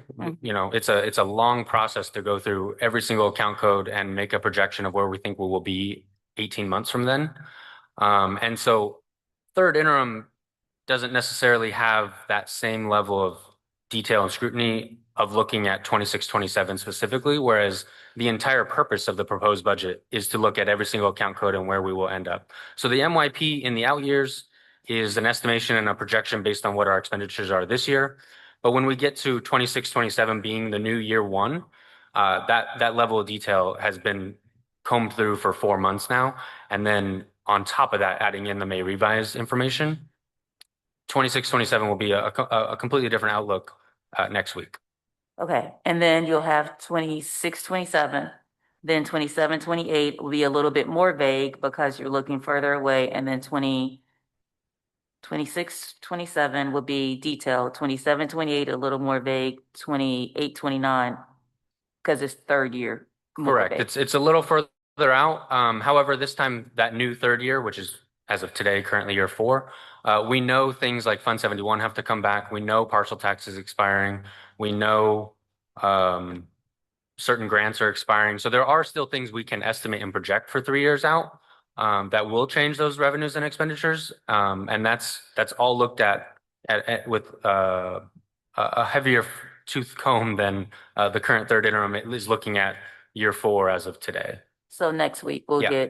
everything kind of pushes up. Everything pushes up next week. Okay, I am complete for now. Oh, I'm sorry, last question. How healthy is our treasury now? Well, the cash flow as of the end of next year is looking to be about 125 million. That's incorporating all new revenues, all expenditures, and all of our funds. So relatively healthy now that the fiscal solvency plan is still built into the outlook. And it costs how much to run the district a year? 500 million? Give or Yeah, take. 530 million unrestricted and restricted combined. Give or take, that's not with adding anything that like goes crazy or skyrockets or anything, but Yeah, just it's not. around. Yeah, it's not including like bond funds or anything like that. Okay, thank you, I'm complete. Do we have any further board questions? Seeing none, do we have any public comment on this item?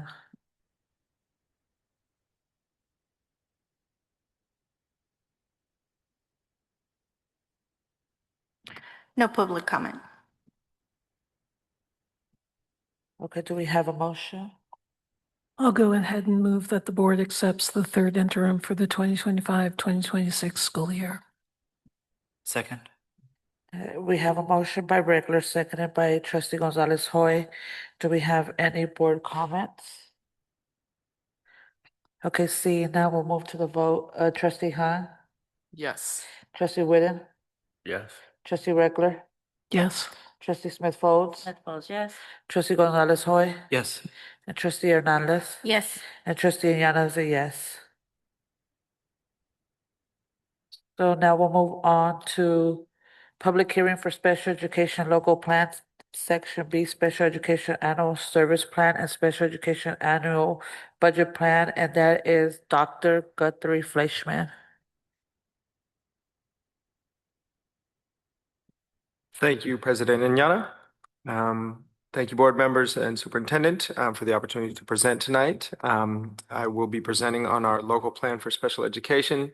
Next slide, please. So every SELPA or special education local planning area is required to submit a local plan for approval to the Department of Education. The purpose is to ensure access to special education and related services for students with disabilities and to assure compliance with federal and state mandates. Next slide, please. So I'll talk a little bit about the process for developing and amending the plan. Next slide.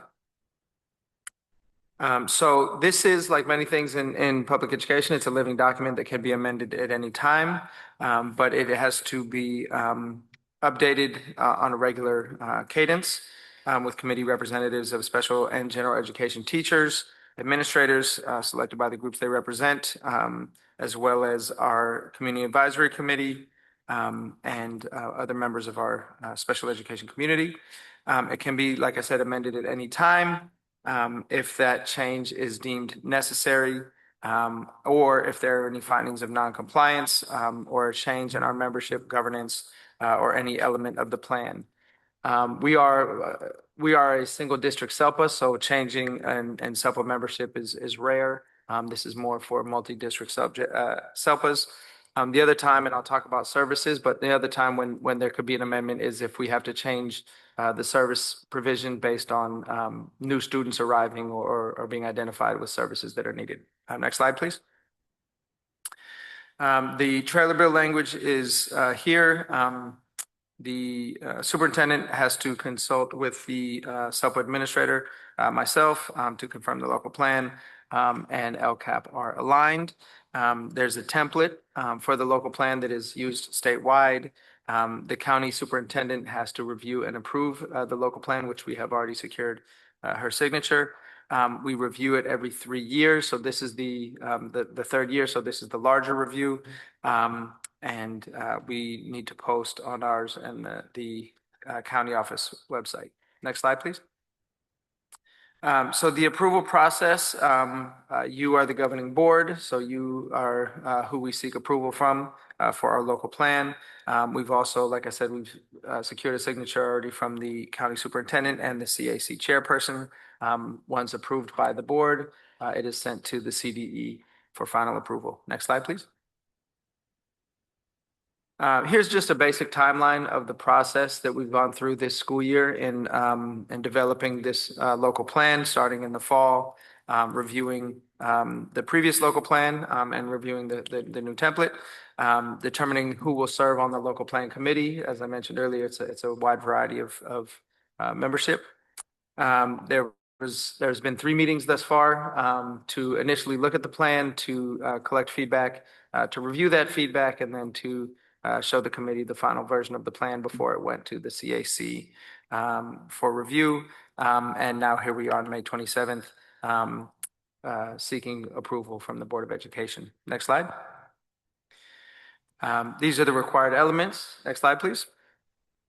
So there are sections A, B, C, D, and E. Section C will come to the board next year. Section A is just, contacts and some certifications around the plan.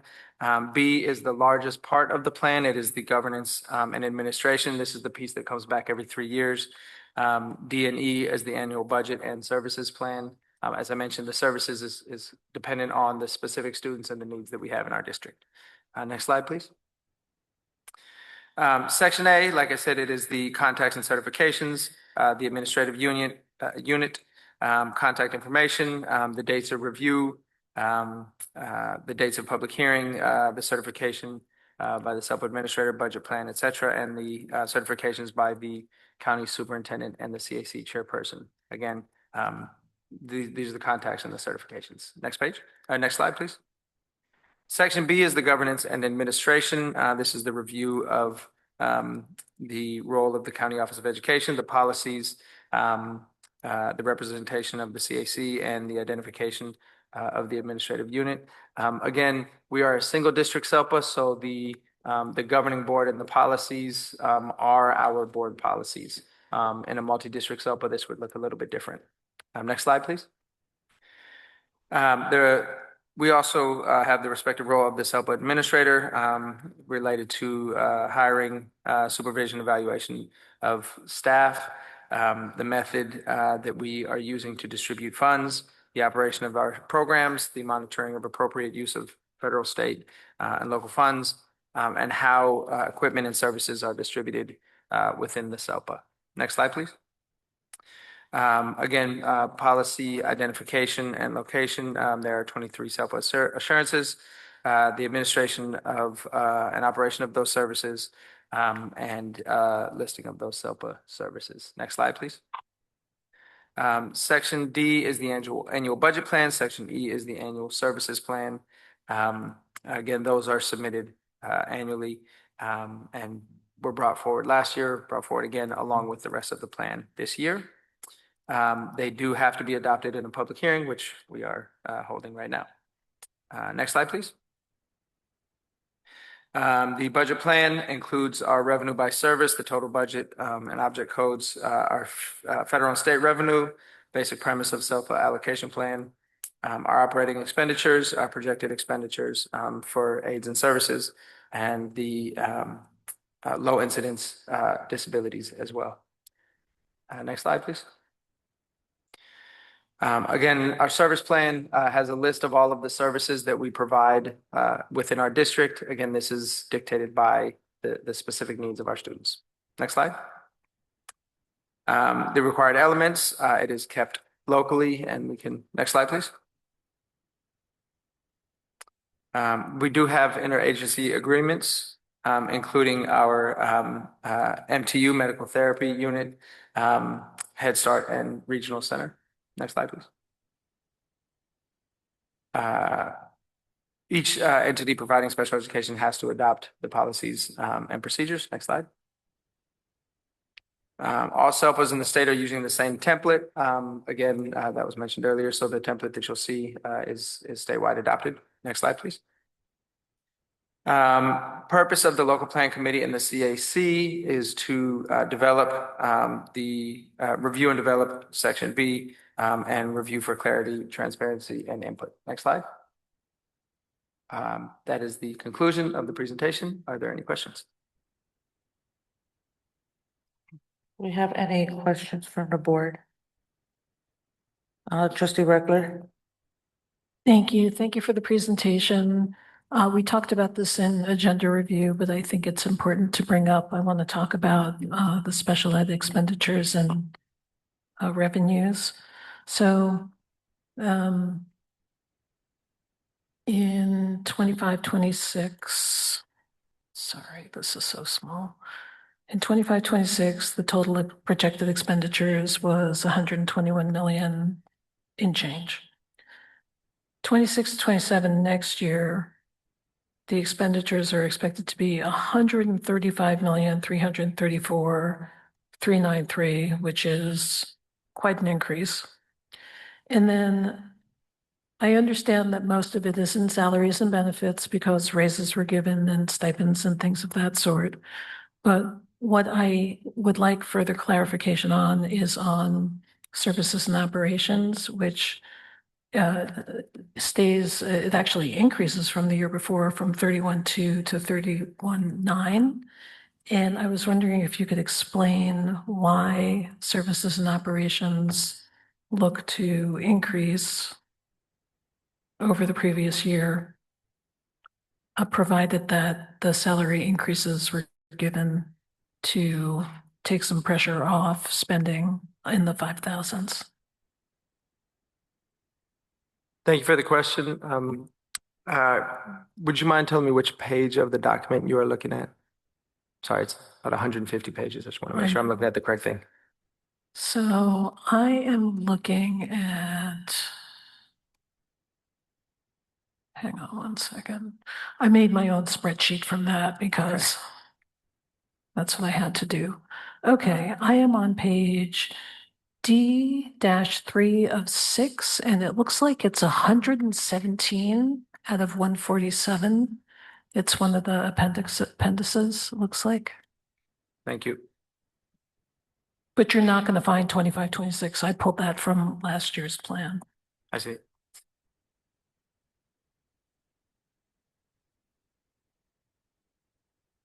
So you're correct. The 1s, 2s, and 3s for salaries and benefits are going up based on the 5% increase to special ed teachers, the 2 range increases for paraprofessionals, and then health benefits going up percentage-wise and cost-wise. And then when you're comparing this plan in 25-26, that hadn't contemplated yet the increase that happened in 24-25's first interim, where we had to add about 14 million in expenditures from expiring grants that needed to come back into the special ed budget. That was a shift in 24-25 that happened at first interim. And it wasn't in the Y plan originally either. And so the massive increase at first interim of 24-25 isn't reflected when you're comparing 25-26 plan to 26-27 plan here. And so the fives are going down, but in comparison to 25-26 plan, that wouldn't have been reflected in the estimation at the time, a year ago today. Okay. That is all I have. Oh, I guess there's one other thing. So it says here that the expected spend was for 25-26 this year is about 121 million and change. Do you expect that's the way the year is going to end on June 30th? Are you close to that?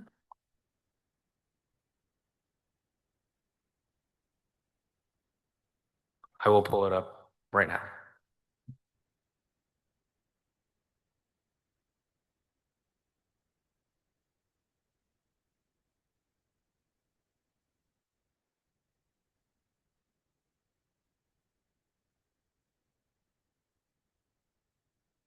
Yeah, we're at about 120.0, about 120 million at the end of 25-26 with current projections.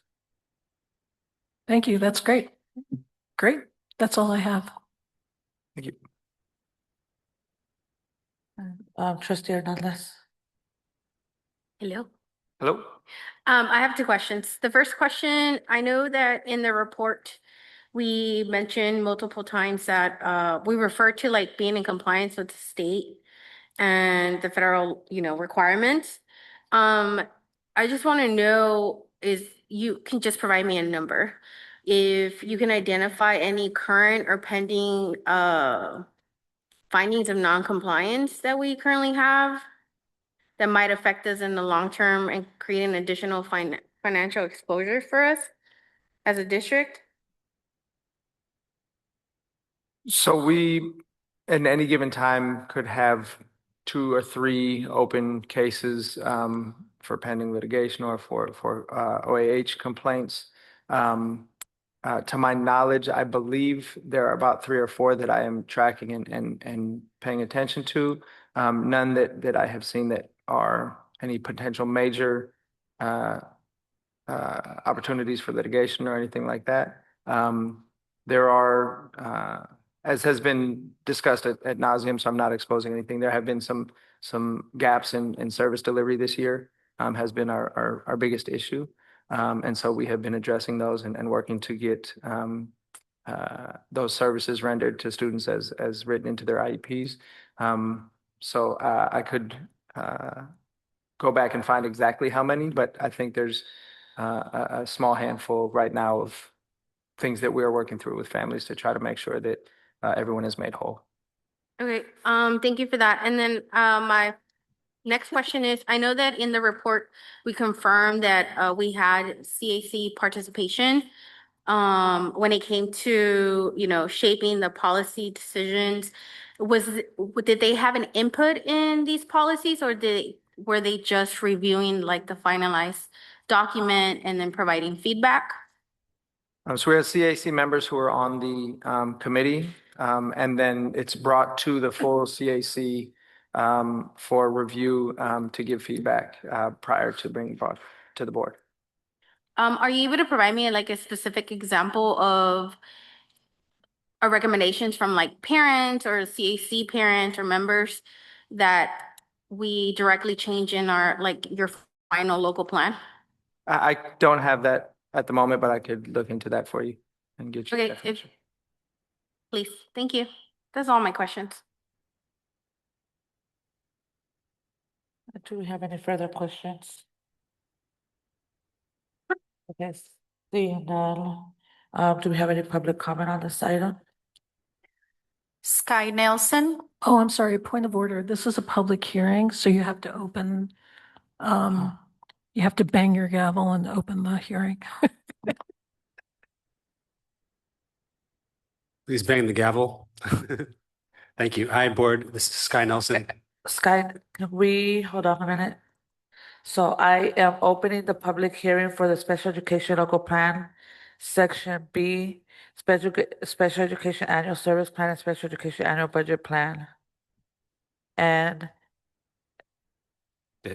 I Okay. have now opened the public hearing. Thank You you. may continue with your comments. You have in front of you a paper I passed out called Rising Influence of Private Equity on WCCUSD in Oakland. I just want to walk through this with you. It's calculations we've done based on CDE, Department of Education data. The graph on the left on top is our district. Notice the first 10 years are quite flat. You can draw a budget line, best fit line, and extend that to the present.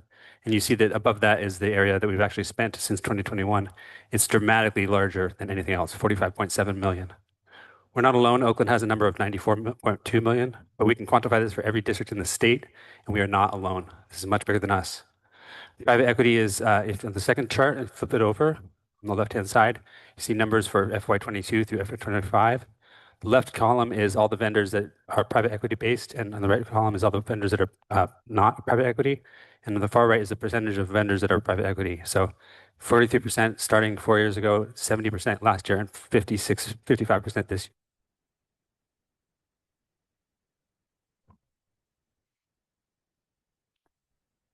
Angela Silver, please unmute yourself.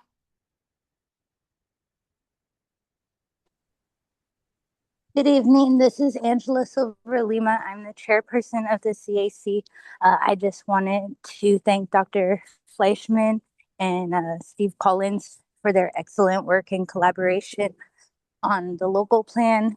CAC had meaningful participation where we provided lots of feedback, which was recepted and heard. We also had an opportunity to provide more feedback at our local plan review discussion at the April CAC meeting. So thank you, board.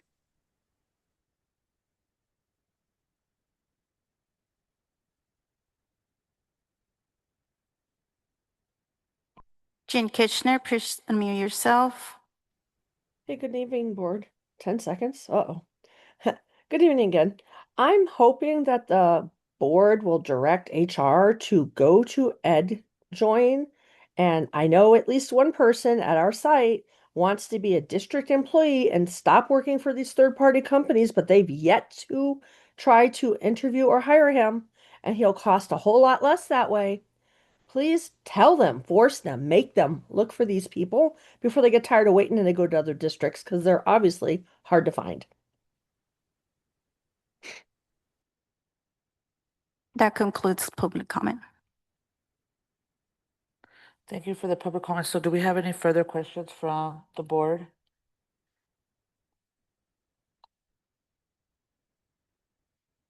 So seeing none, the public hearing is now hereby closed.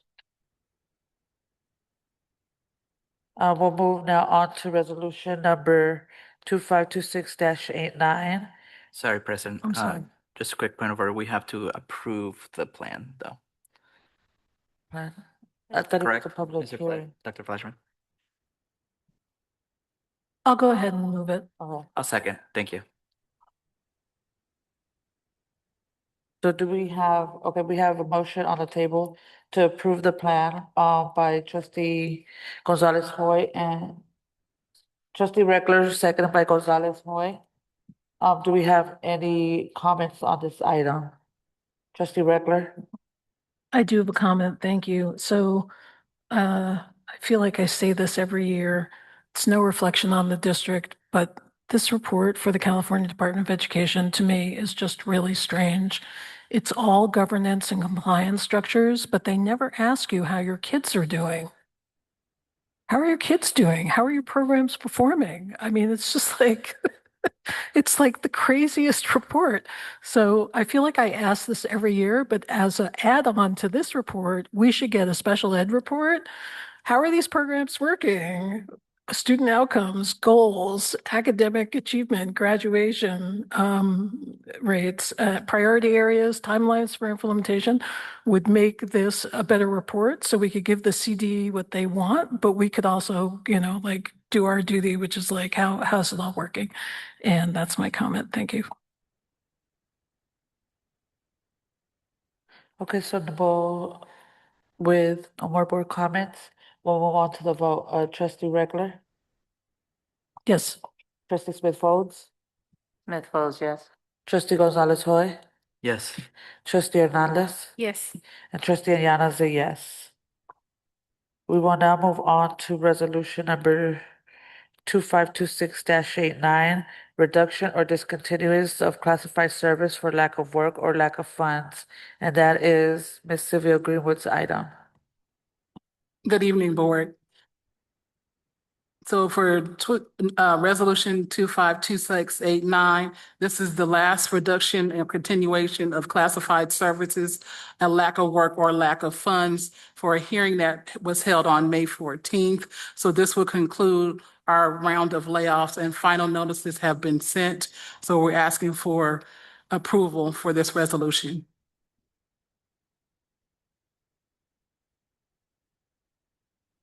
Do we have a motion? I'll move resolution number 2526-89, reduction or discontinuance of classified services for lack of work or lack of funds. Point of order, I'm sorry, I'm losing my mind here today. It's late. Do we have public comment on this item? No public comment. Okay, so now we have a motion by trustee Smith Folds. Do we have a second? I'll second. Okay, we have a second by trustee Reckler. Do we have any board comments? Seeing none, we'll move on to the vote. Trustee Reckler, Yes. trustee Smith Folds, Smith Folds, yes. trustee Gonzalez Hoy, Yes. trustee Hernandez, Yes. and trustee Ayana is a yes. We'll now move on to approval of resolution number 2526-91, determining that hold on, I'm sorry.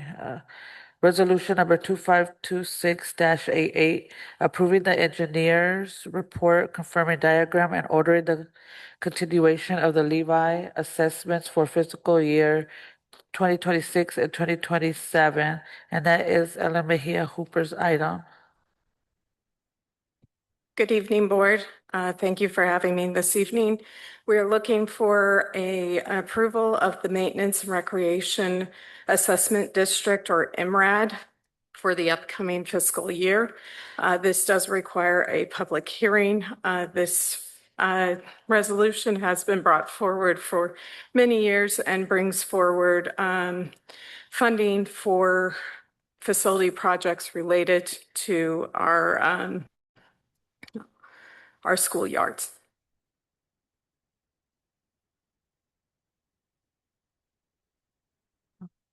Okay, do we have any public comment on this item? No public comment. Do we have any questions from the board? Okay, can I get a motion? I'll go ahead and move resolution 2526-88, approving the engineer's report continuing of the levy of assessment for 26-27.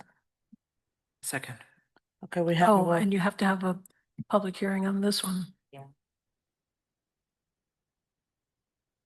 So just do public comment, bang your gavel and do public comment for it says it down here.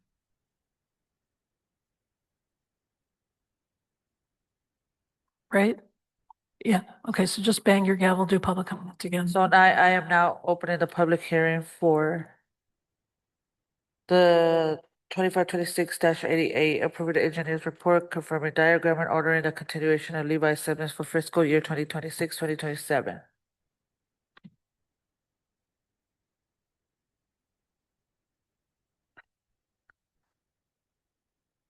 Okay, seeing, The public comment. so, and we have a motion on, do we get a motion? call for public comments again? No public comment. Good. Okay. I'm missing it. Sorry, that's the part of the public hearing. That's the most important. Okay, so no public comment. Now do we have a motion to, okay, do I close public hearing? Yeah. Being go no ahead. public I'll go. comment, I'll go ahead and move it to, I'll move resolution 2526-88, approving the engineer's report, confirming diagram and ordering the continuation of the levy of assessment for fiscal year 26-27. Second. okay, so it has been moved by trustee Regular, second by Gonzalez Hoy. Do we have any comments on this item? Seeing no comments on this item, we'll move on to the vote. Trustee Regular, Yes. trustee Smith Folds, Smith Folds, yes. trustee Gonzalez Hoy, Yes. trustee trustee Hernandez, We look alike, but trustee Hernandez, yes. trustee Yana is a yes. It is really late tonight. And I close the public hearing at this moment. So we will now move on.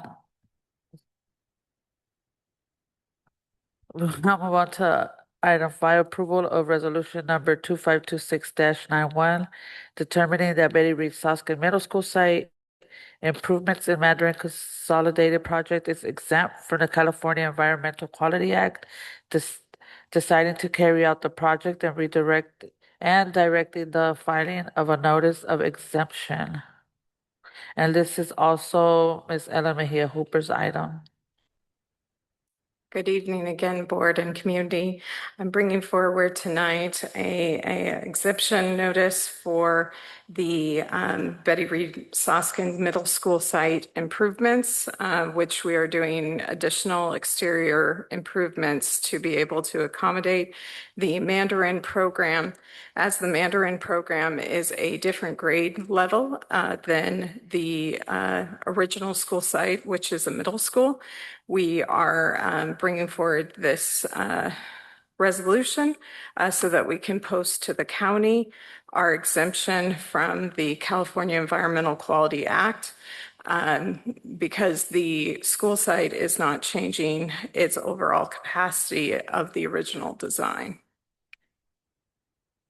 Okay, do we have any public comment on this item? No public comment. Okay, seeing no public item, do we have a motion? President, I move resolution number 2526-91. I'll second. Okay, we have a motion on the table by Gonzalez Hoy, second by trustee Regler. Do we have any board comments? Seeing no board comments, I'll move on to the vote. Trustee Regler, Yes. trustee Smith Folds, Smith Folds, yes. trustee Gonzalez Hoy, Yes. trustee Hernandez, Yes. and trustee Anyana is a yes. So now we'll move on to discussion items and reports. We have one item, and that's strategic Chromebook realignment. Good evening, board. I'm bringing to you tonight a discussion item about our Chromebooks, and this is specifically about elementary Chromebooks, but I'm going to kind of explain what is going on, and I guess I should share my screen? No, Nancy, you got it? Great, thanks. I want to talk a little bit about sustainability through intentional use of technology. Next slide, please. So I want to take a moment to talk about the current time as it relates to the use of technology in the classroom. Our IT department sits at a strategic intersection. We know the many concerns. One cannot open any educational news source without seeing these in the forms of books, articles, and board resolutions on screens, student well-being, and the effects of teaching and learning. We also know that access to technology during the school day provides students the opportunity to prepare for a quickly changing world. For teachers, technology is a tool that helps them reach all their students through engaging content and differentiated materials. By providing technology access to all students during the school day, our school district bridges the digital access gap. All of this has provided an opportunity for our district to reframe the current one-to-one distribution of Chromebooks in elementary to focus on interests held by our elementary Chromebook work group. Next slide, please. So I want to share the total cost of ownership and the breakage tax. When we purchase a Chromebook, it's never one and done. We have been maintaining so many older models that the cost of maintenance and repairs outweighs the original cost. So it's very much like a car. When you drive it off the lot, it starts decreasing in price. And it's the same with a Chromebook. Many of our Chromebooks have come back to us several times to be fixed. And the ones that are aging out, we have many that are aging out right now. They may work, and I'm doing little air quotes with work. They are not really something that you want our students to be using. They will somewhat work, but not really. And at that point, they cost more than they did to begin with. Next slide, please. Here's the photo that everyone talks about. These are the broken Chromebooks that we have. And we just can't keep up with them right now. But this situation has left us with a fleet of Chromebooks that is aging quickly, with many that are end of life and many others that are approaching that point. Much like a new car, like I said, a new Chromebook's value starts to devalue as soon as it is delivered to our district. As it gets older, the repair costs exceed the value, and the chance of having to e-waste the unit grows. Retiring our oldest models is a must in order to maintain a healthy, cost-effective fleet. Next slide, please. I'm going to talk for a moment about our work group process. So earlier this year, we brought together a group of teachers, mostly technology teacher leaders, and we also had IT staff involved in that as well. Next slide, please. We had teachers from TK to 6, but we also had some middle school teachers join as well. We had SPED educators, school principals, and IT staff. And we had a couple of our teachers or IT staff who are also parents of students in our district. What we used was IBDM, which is interest-based decision-making. And so we started with very specific interests that we all chose together. Equity across school sites, student mental wellness and screen balance, and instructional fidelity and classroom ease. Next slide, please. We had 4 meetings total. During those meetings, we went over our non-negotiables. We talked about the fleet management report. We debated whether or not we should go 3-to-1 or 4-to-1 with ratios. And I want to explain that although we could probably go 3-to-1, one thing that the teachers kept saying to us was, we want this to be consistent. We don't want to go 2-to-1 next year and then 3-to-1 next year, the year after that, and then 4-to-1 the year after that. They wanted it to be consistent. So after crunching the numbers, we went back and decided that 4-to-1 was the best way to do that. So at the 4th meeting, that's when we decided to go 4-to-1. Next slide, please. So the whole idea is to have a strategic 4-to-1 model. So we would have purposeful stations. So we have these charging carts. We still have them. We called them COWs. I don't know if you remember that, computers on wheels. And I just want to share that many of our technology teacher leaders remember back when we used to do this. We did this before COVID. We did it before we went 1-to-1. And they were just nonplussed, honestly, about it. They felt like, okay, we've done it before, we can do it again. And so devices would stay in the classrooms in these charging carts. And that would end the take-home tax and focus on intent over ownership. And then it would be standardized 4-to-1. What we did was we took the enrollment numbers and we added in also any of the special education classes and basically divided that by 4 and decided that was the number we were going to have. We also pad that number a little bit so that there are always extras within each COW.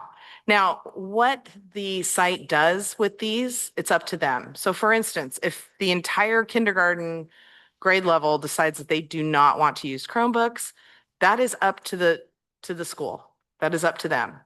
So it's really the timing, the schedules, it is all up to the school.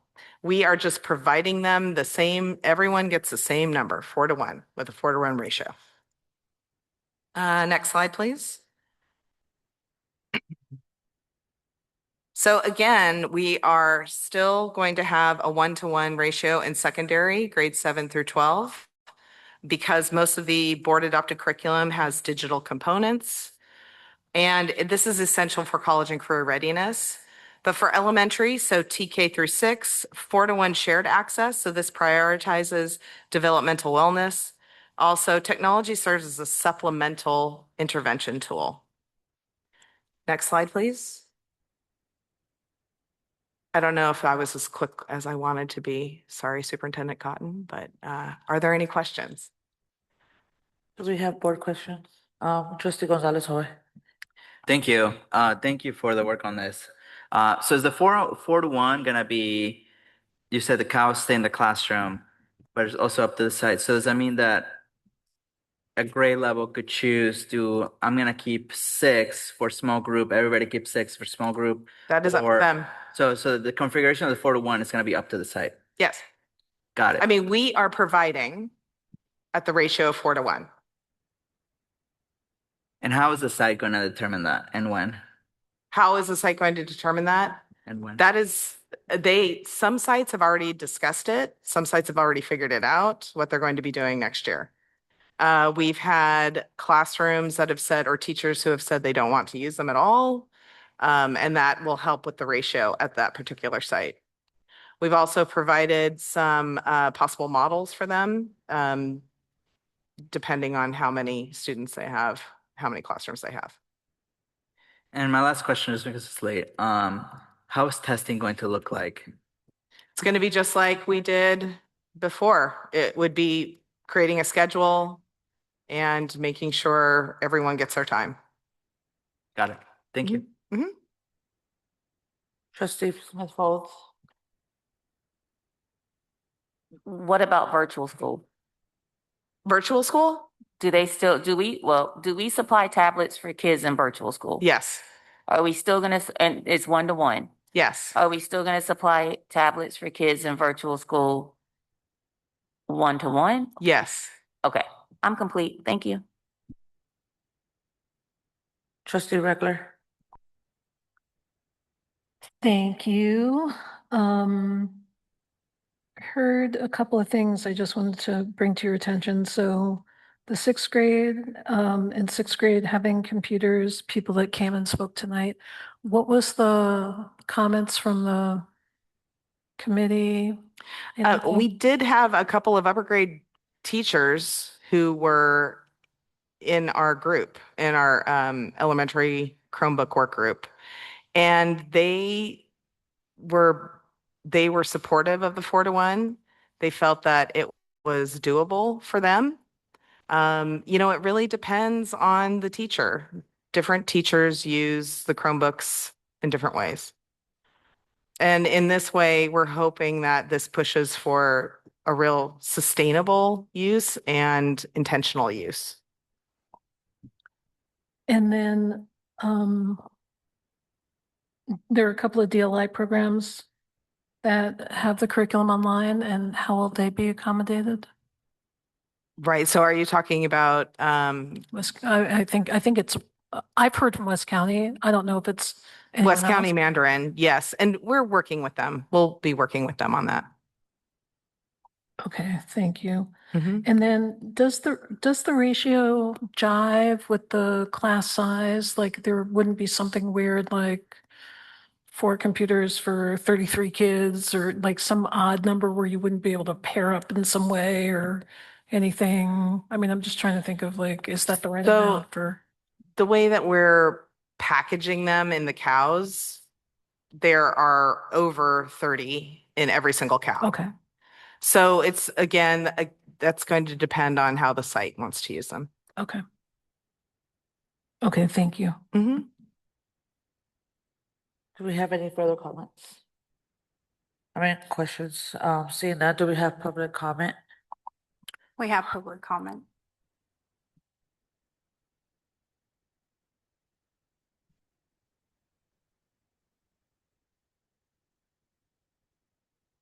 Jen Kishner, please unmute yourself. Hey, good evening. Chocolate covered coffee beans have kept me awake. Let's stop calling these cows and start calling them calves because they're so small now.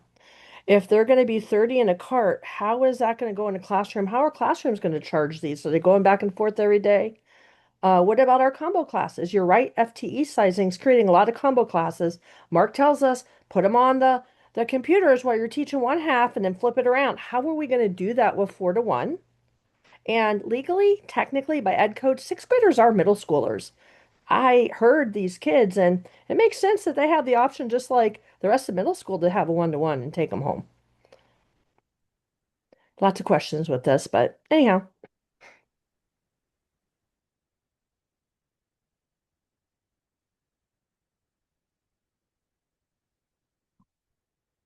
Chris, please unmute yourself.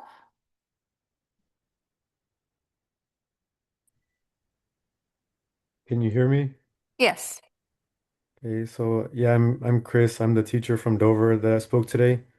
I wanted to thank President Yana for speaking to my student after she gave her speech and was crying. It meant a lot, really. Thank you. But I wanted to address some points that were brought up about the equity. I know Hercules Middle School, I believe, starts at sixth grade, so those sixth graders will be able to have 1-to-1 computers. And also, the LPAC test is the same exact test from sixth grade to eighth grade. So it makes sense for sixth graders to have 1-to-1 if it's the same exact test the middle schoolers will have to be taking. And also the TTL from my school is a sixth grade teacher, and she didn't agree with the decision for sixth graders to have to do it as well. I agree with the previous teacher that sixth grade should be treated differently. We're treated differently on standardized tests. We're treated differently in other school districts. Our curriculum is even treated as middle school. So I think sixth grade should be considered different than K through 5, in my opinion. Thank you.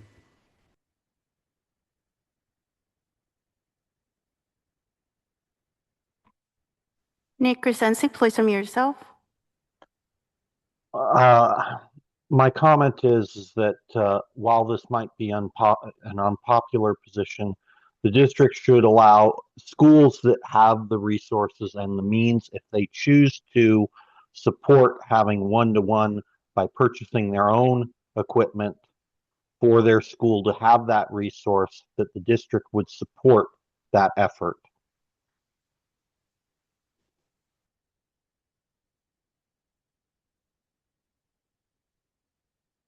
Christina Huerta, please unmute yourself.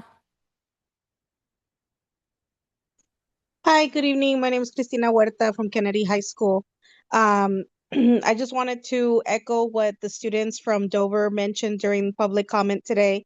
It's so important for our sixth graders to start feeling already that they are moving on to these great projects that are going to help them give back to the community. Listening to the sixth graders at Dover talk about presenting to the lower grades and using the computers to create the slideshows that they then presented to their peers shows that they are ready to give back to the community, shows that they are ready to focus on their education. And if what they need is a computer, then they definitely should get that. Thank you.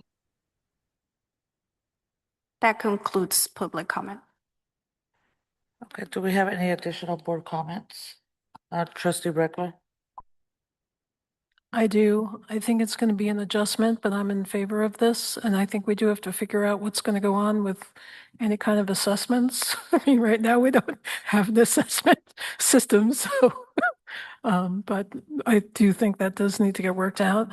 I also want to tell you that I've heard from high school parents as well that they're concerned about the amount of time their kids are on computers. And I went back to the tech plan that was done in can't remember, 24 or something. And in that, the student responses, I don't know what grades they were, and I don't know how many kids were surveyed. I'm sure it's in here somewhere because Tracy was very thorough, but 50 to 75% of kids said they spent 50% of their time on computers, and 75 to 100% on computers was 36%. So 86% of our kids self-reported that they were spending 50% or more of their class time, whatever, on computers. And if you've read and if you saw the reports this week, screens are they think is a major factor in health, mental health, academic success, so I'm all for rolling it back.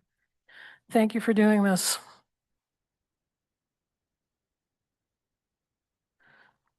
Okay, so we'll now, do we have any additional board comments? Seeing none, we'll close out this item. And then now we're moving back up to item C11, new job description for confidential coordinator to the superintendent. Um, Dr. that- Greenwood was going to present on this item. We were bringing forth for approval a revised confidential coordinator to the superintendent. This position helps support management, executive support, program coordination to align with the district priorities and serves as a key liaison with cabinet, department, schools, and the community. Do we have any board questions? I do. Trustee Hernandez? Okay, so the reason I pulled this item is due to the fact that I was under the impression that we were just bringing it back as a executive admin, like executive assistant to the superintendent. Given like the current physical state of our district and how we cut clerks at the site level, why are we bringing this up in a high level coordinator position instead of reestablishing that second executive assistant that was eliminated by our interim superintendent at that time, saying it was unnecessary? The position that's being presented to the board today is at the same salary range and same salary schedule as the senior admin position. The function of that position provides a different level of support for the superintendent, for the board, and for the district, but it's the same pay. Okay, but is there specific duties that this person is gonna do that can't? I guess my biggest concern is we could continue to cut at the site level, but we're continuing to bring up high level positions in the cabinet or in whatever areas. How are we being equitable with our schools who are losing their attendance clerks, who are losing, who clerks are having their hours reduced, and then being brought up as a coordinator position? It's just demonstrates that we're investing more in a coordinator than clerks. I would have been more, I guess, if you're saying it's at the same salary level, it's just the job title that's throwing me off. I'm not sure about anybody else, but it's throwing me off. That makes me think that, what are we doing as a district? That's how I feel. We're looking for somebody who's able to do more project management, who can support and assist with district initiatives, making sure that things are getting captured, not necessarily clerical work, but more project management work is what we're looking for. But again, the position is it's not any more elevated than the admin position. It's just doing a different type of work.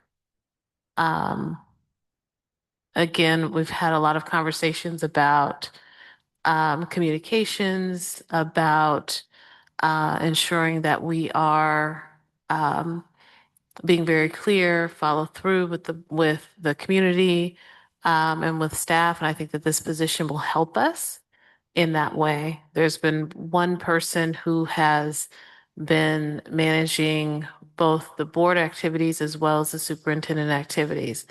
I'm not looking for another clerical position, looking for somebody who can really help again, project manage the work that we're doing, our initiatives that we have going, ensuring that folks are responded to in a timely way and being able to coordinate some of those activities.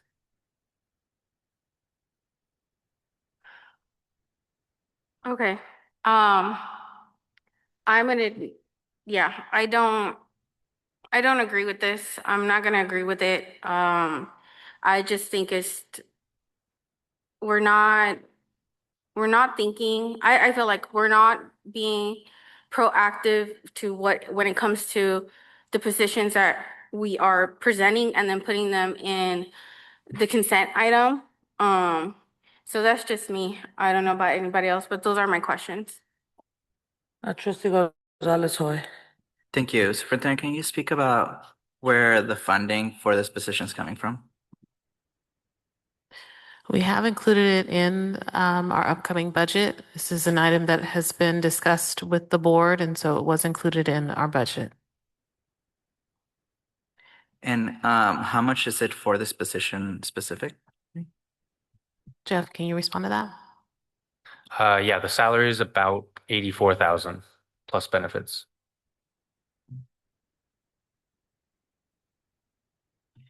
And could you just discuss real quick about what is the coordination going to happen between this position and the current executive assistant in your office? I see them working hand in hand together. It would allow the current admin position or the current admin to be able to continue to support the board and also continue to provide support for the scheduling for superintendent and that sort of work. It would be taking off some of the items that, again, the coordination of and reaching out to stakeholders, interest holders, coordinating events and activities would be going to this position versus having the admin again manage the board work as well as the superintendent's office around administrative support, scheduling, and the like. And last question. In the past, we've had one position in the office, then two positions and one position. It's going back and forth depending on the superintendent and the I think, fiscal stability of the district. Could you talk about why you think this is important for us to have in your office? I think that we've seen this year, there have been moments where it has become a challenge to maintain very clear communications and also kind of coordinating activities and events. I think that there are ways for us to do better work for our community. With an additional position, I think that we can continue to serve our community well. Thank you. Do we have any more board questions? Okay, seeing none, do we have any public comment on this item? No public comment. Okay, seeing no public comment, do we have a motion? I'll go ahead and move it, but I do have a comment. Smith Folds, seconds. So we have a motion, moved by trustee Regular, seconded by Smith Folds. Any board comments? Yeah, if I may, I absolutely support this. No question that I support this. When the position was eliminated, I did say, "Are you sure?" It was like, yeah. And I was like, okay, there is no doubt that two people are needed in that office. I mean, just as the board president, I could easily suck up 6 hours a week. I tried not to, but between agenda setting, board, whatever, between your retreats, between all the events, between these meetings, I don't know how one person does it. It's not even possible, and it's not even fair. I absolutely do support this. There's no question, and that's my comment. Do we have any additional comments? Okay, trustee Gonzalez Hoy. Thank you. I think that's difficult. I definitely understand where trustee Hernandez is coming from of, we're making cuts in sites. So asking for an additional position in the central office is a hard ask, right? In the middle of cutting budgets for sites and cutting positions. And I definitely understand, what trustee Reckler and you, superintendent, have brought up about the need for the work to happen, right? And I know that we have had many conversations about things that have, fallen through the cracks because of the lack of support in your office. So it's definitely, I think, a hard ask, right? And I definitely understand where you're coming from of asking for this position. And I think where, the pressure that we're also getting as a board of of not adding positions to the central office, right? Because I think everybody needs positions centrally and at the sites. So I just wanted to express that this is difficult, I think, for everyone. I'm sure it's also difficult for you to ask for it, right? So I understand where everyone's coming from. Thank you. Okay, seeing no additional board comments, I'll move on now to the vote. Trustee Reckler, Yes. trustee Smith Folds, Smith Folds, yes. trustee Gonzalez Hoy,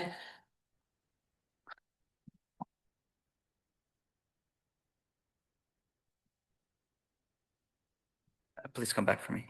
trustee Hernandez, No. trustee Gonzalez Hoy, Sorry, that was not much time. Between that, um,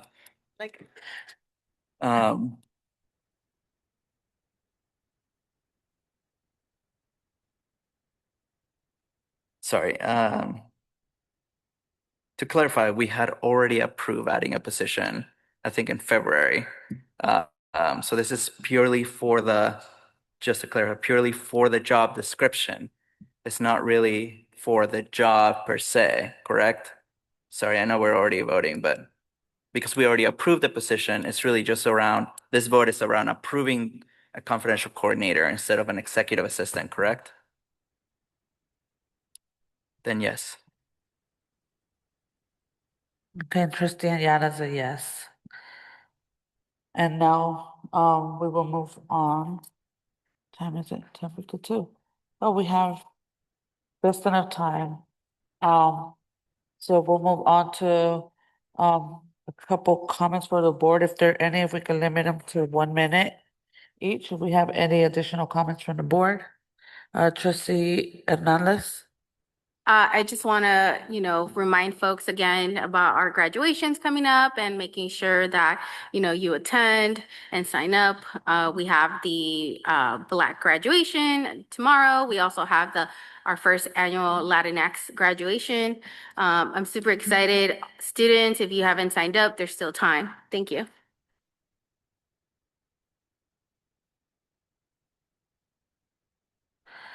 Okay, so thank you for that. The next scheduled board meeting will be June 3rd, 2026 at Lavanya de Jean Middle School, and I am adjourning this meeting at 10:53 p.m. Have a good night, everyone.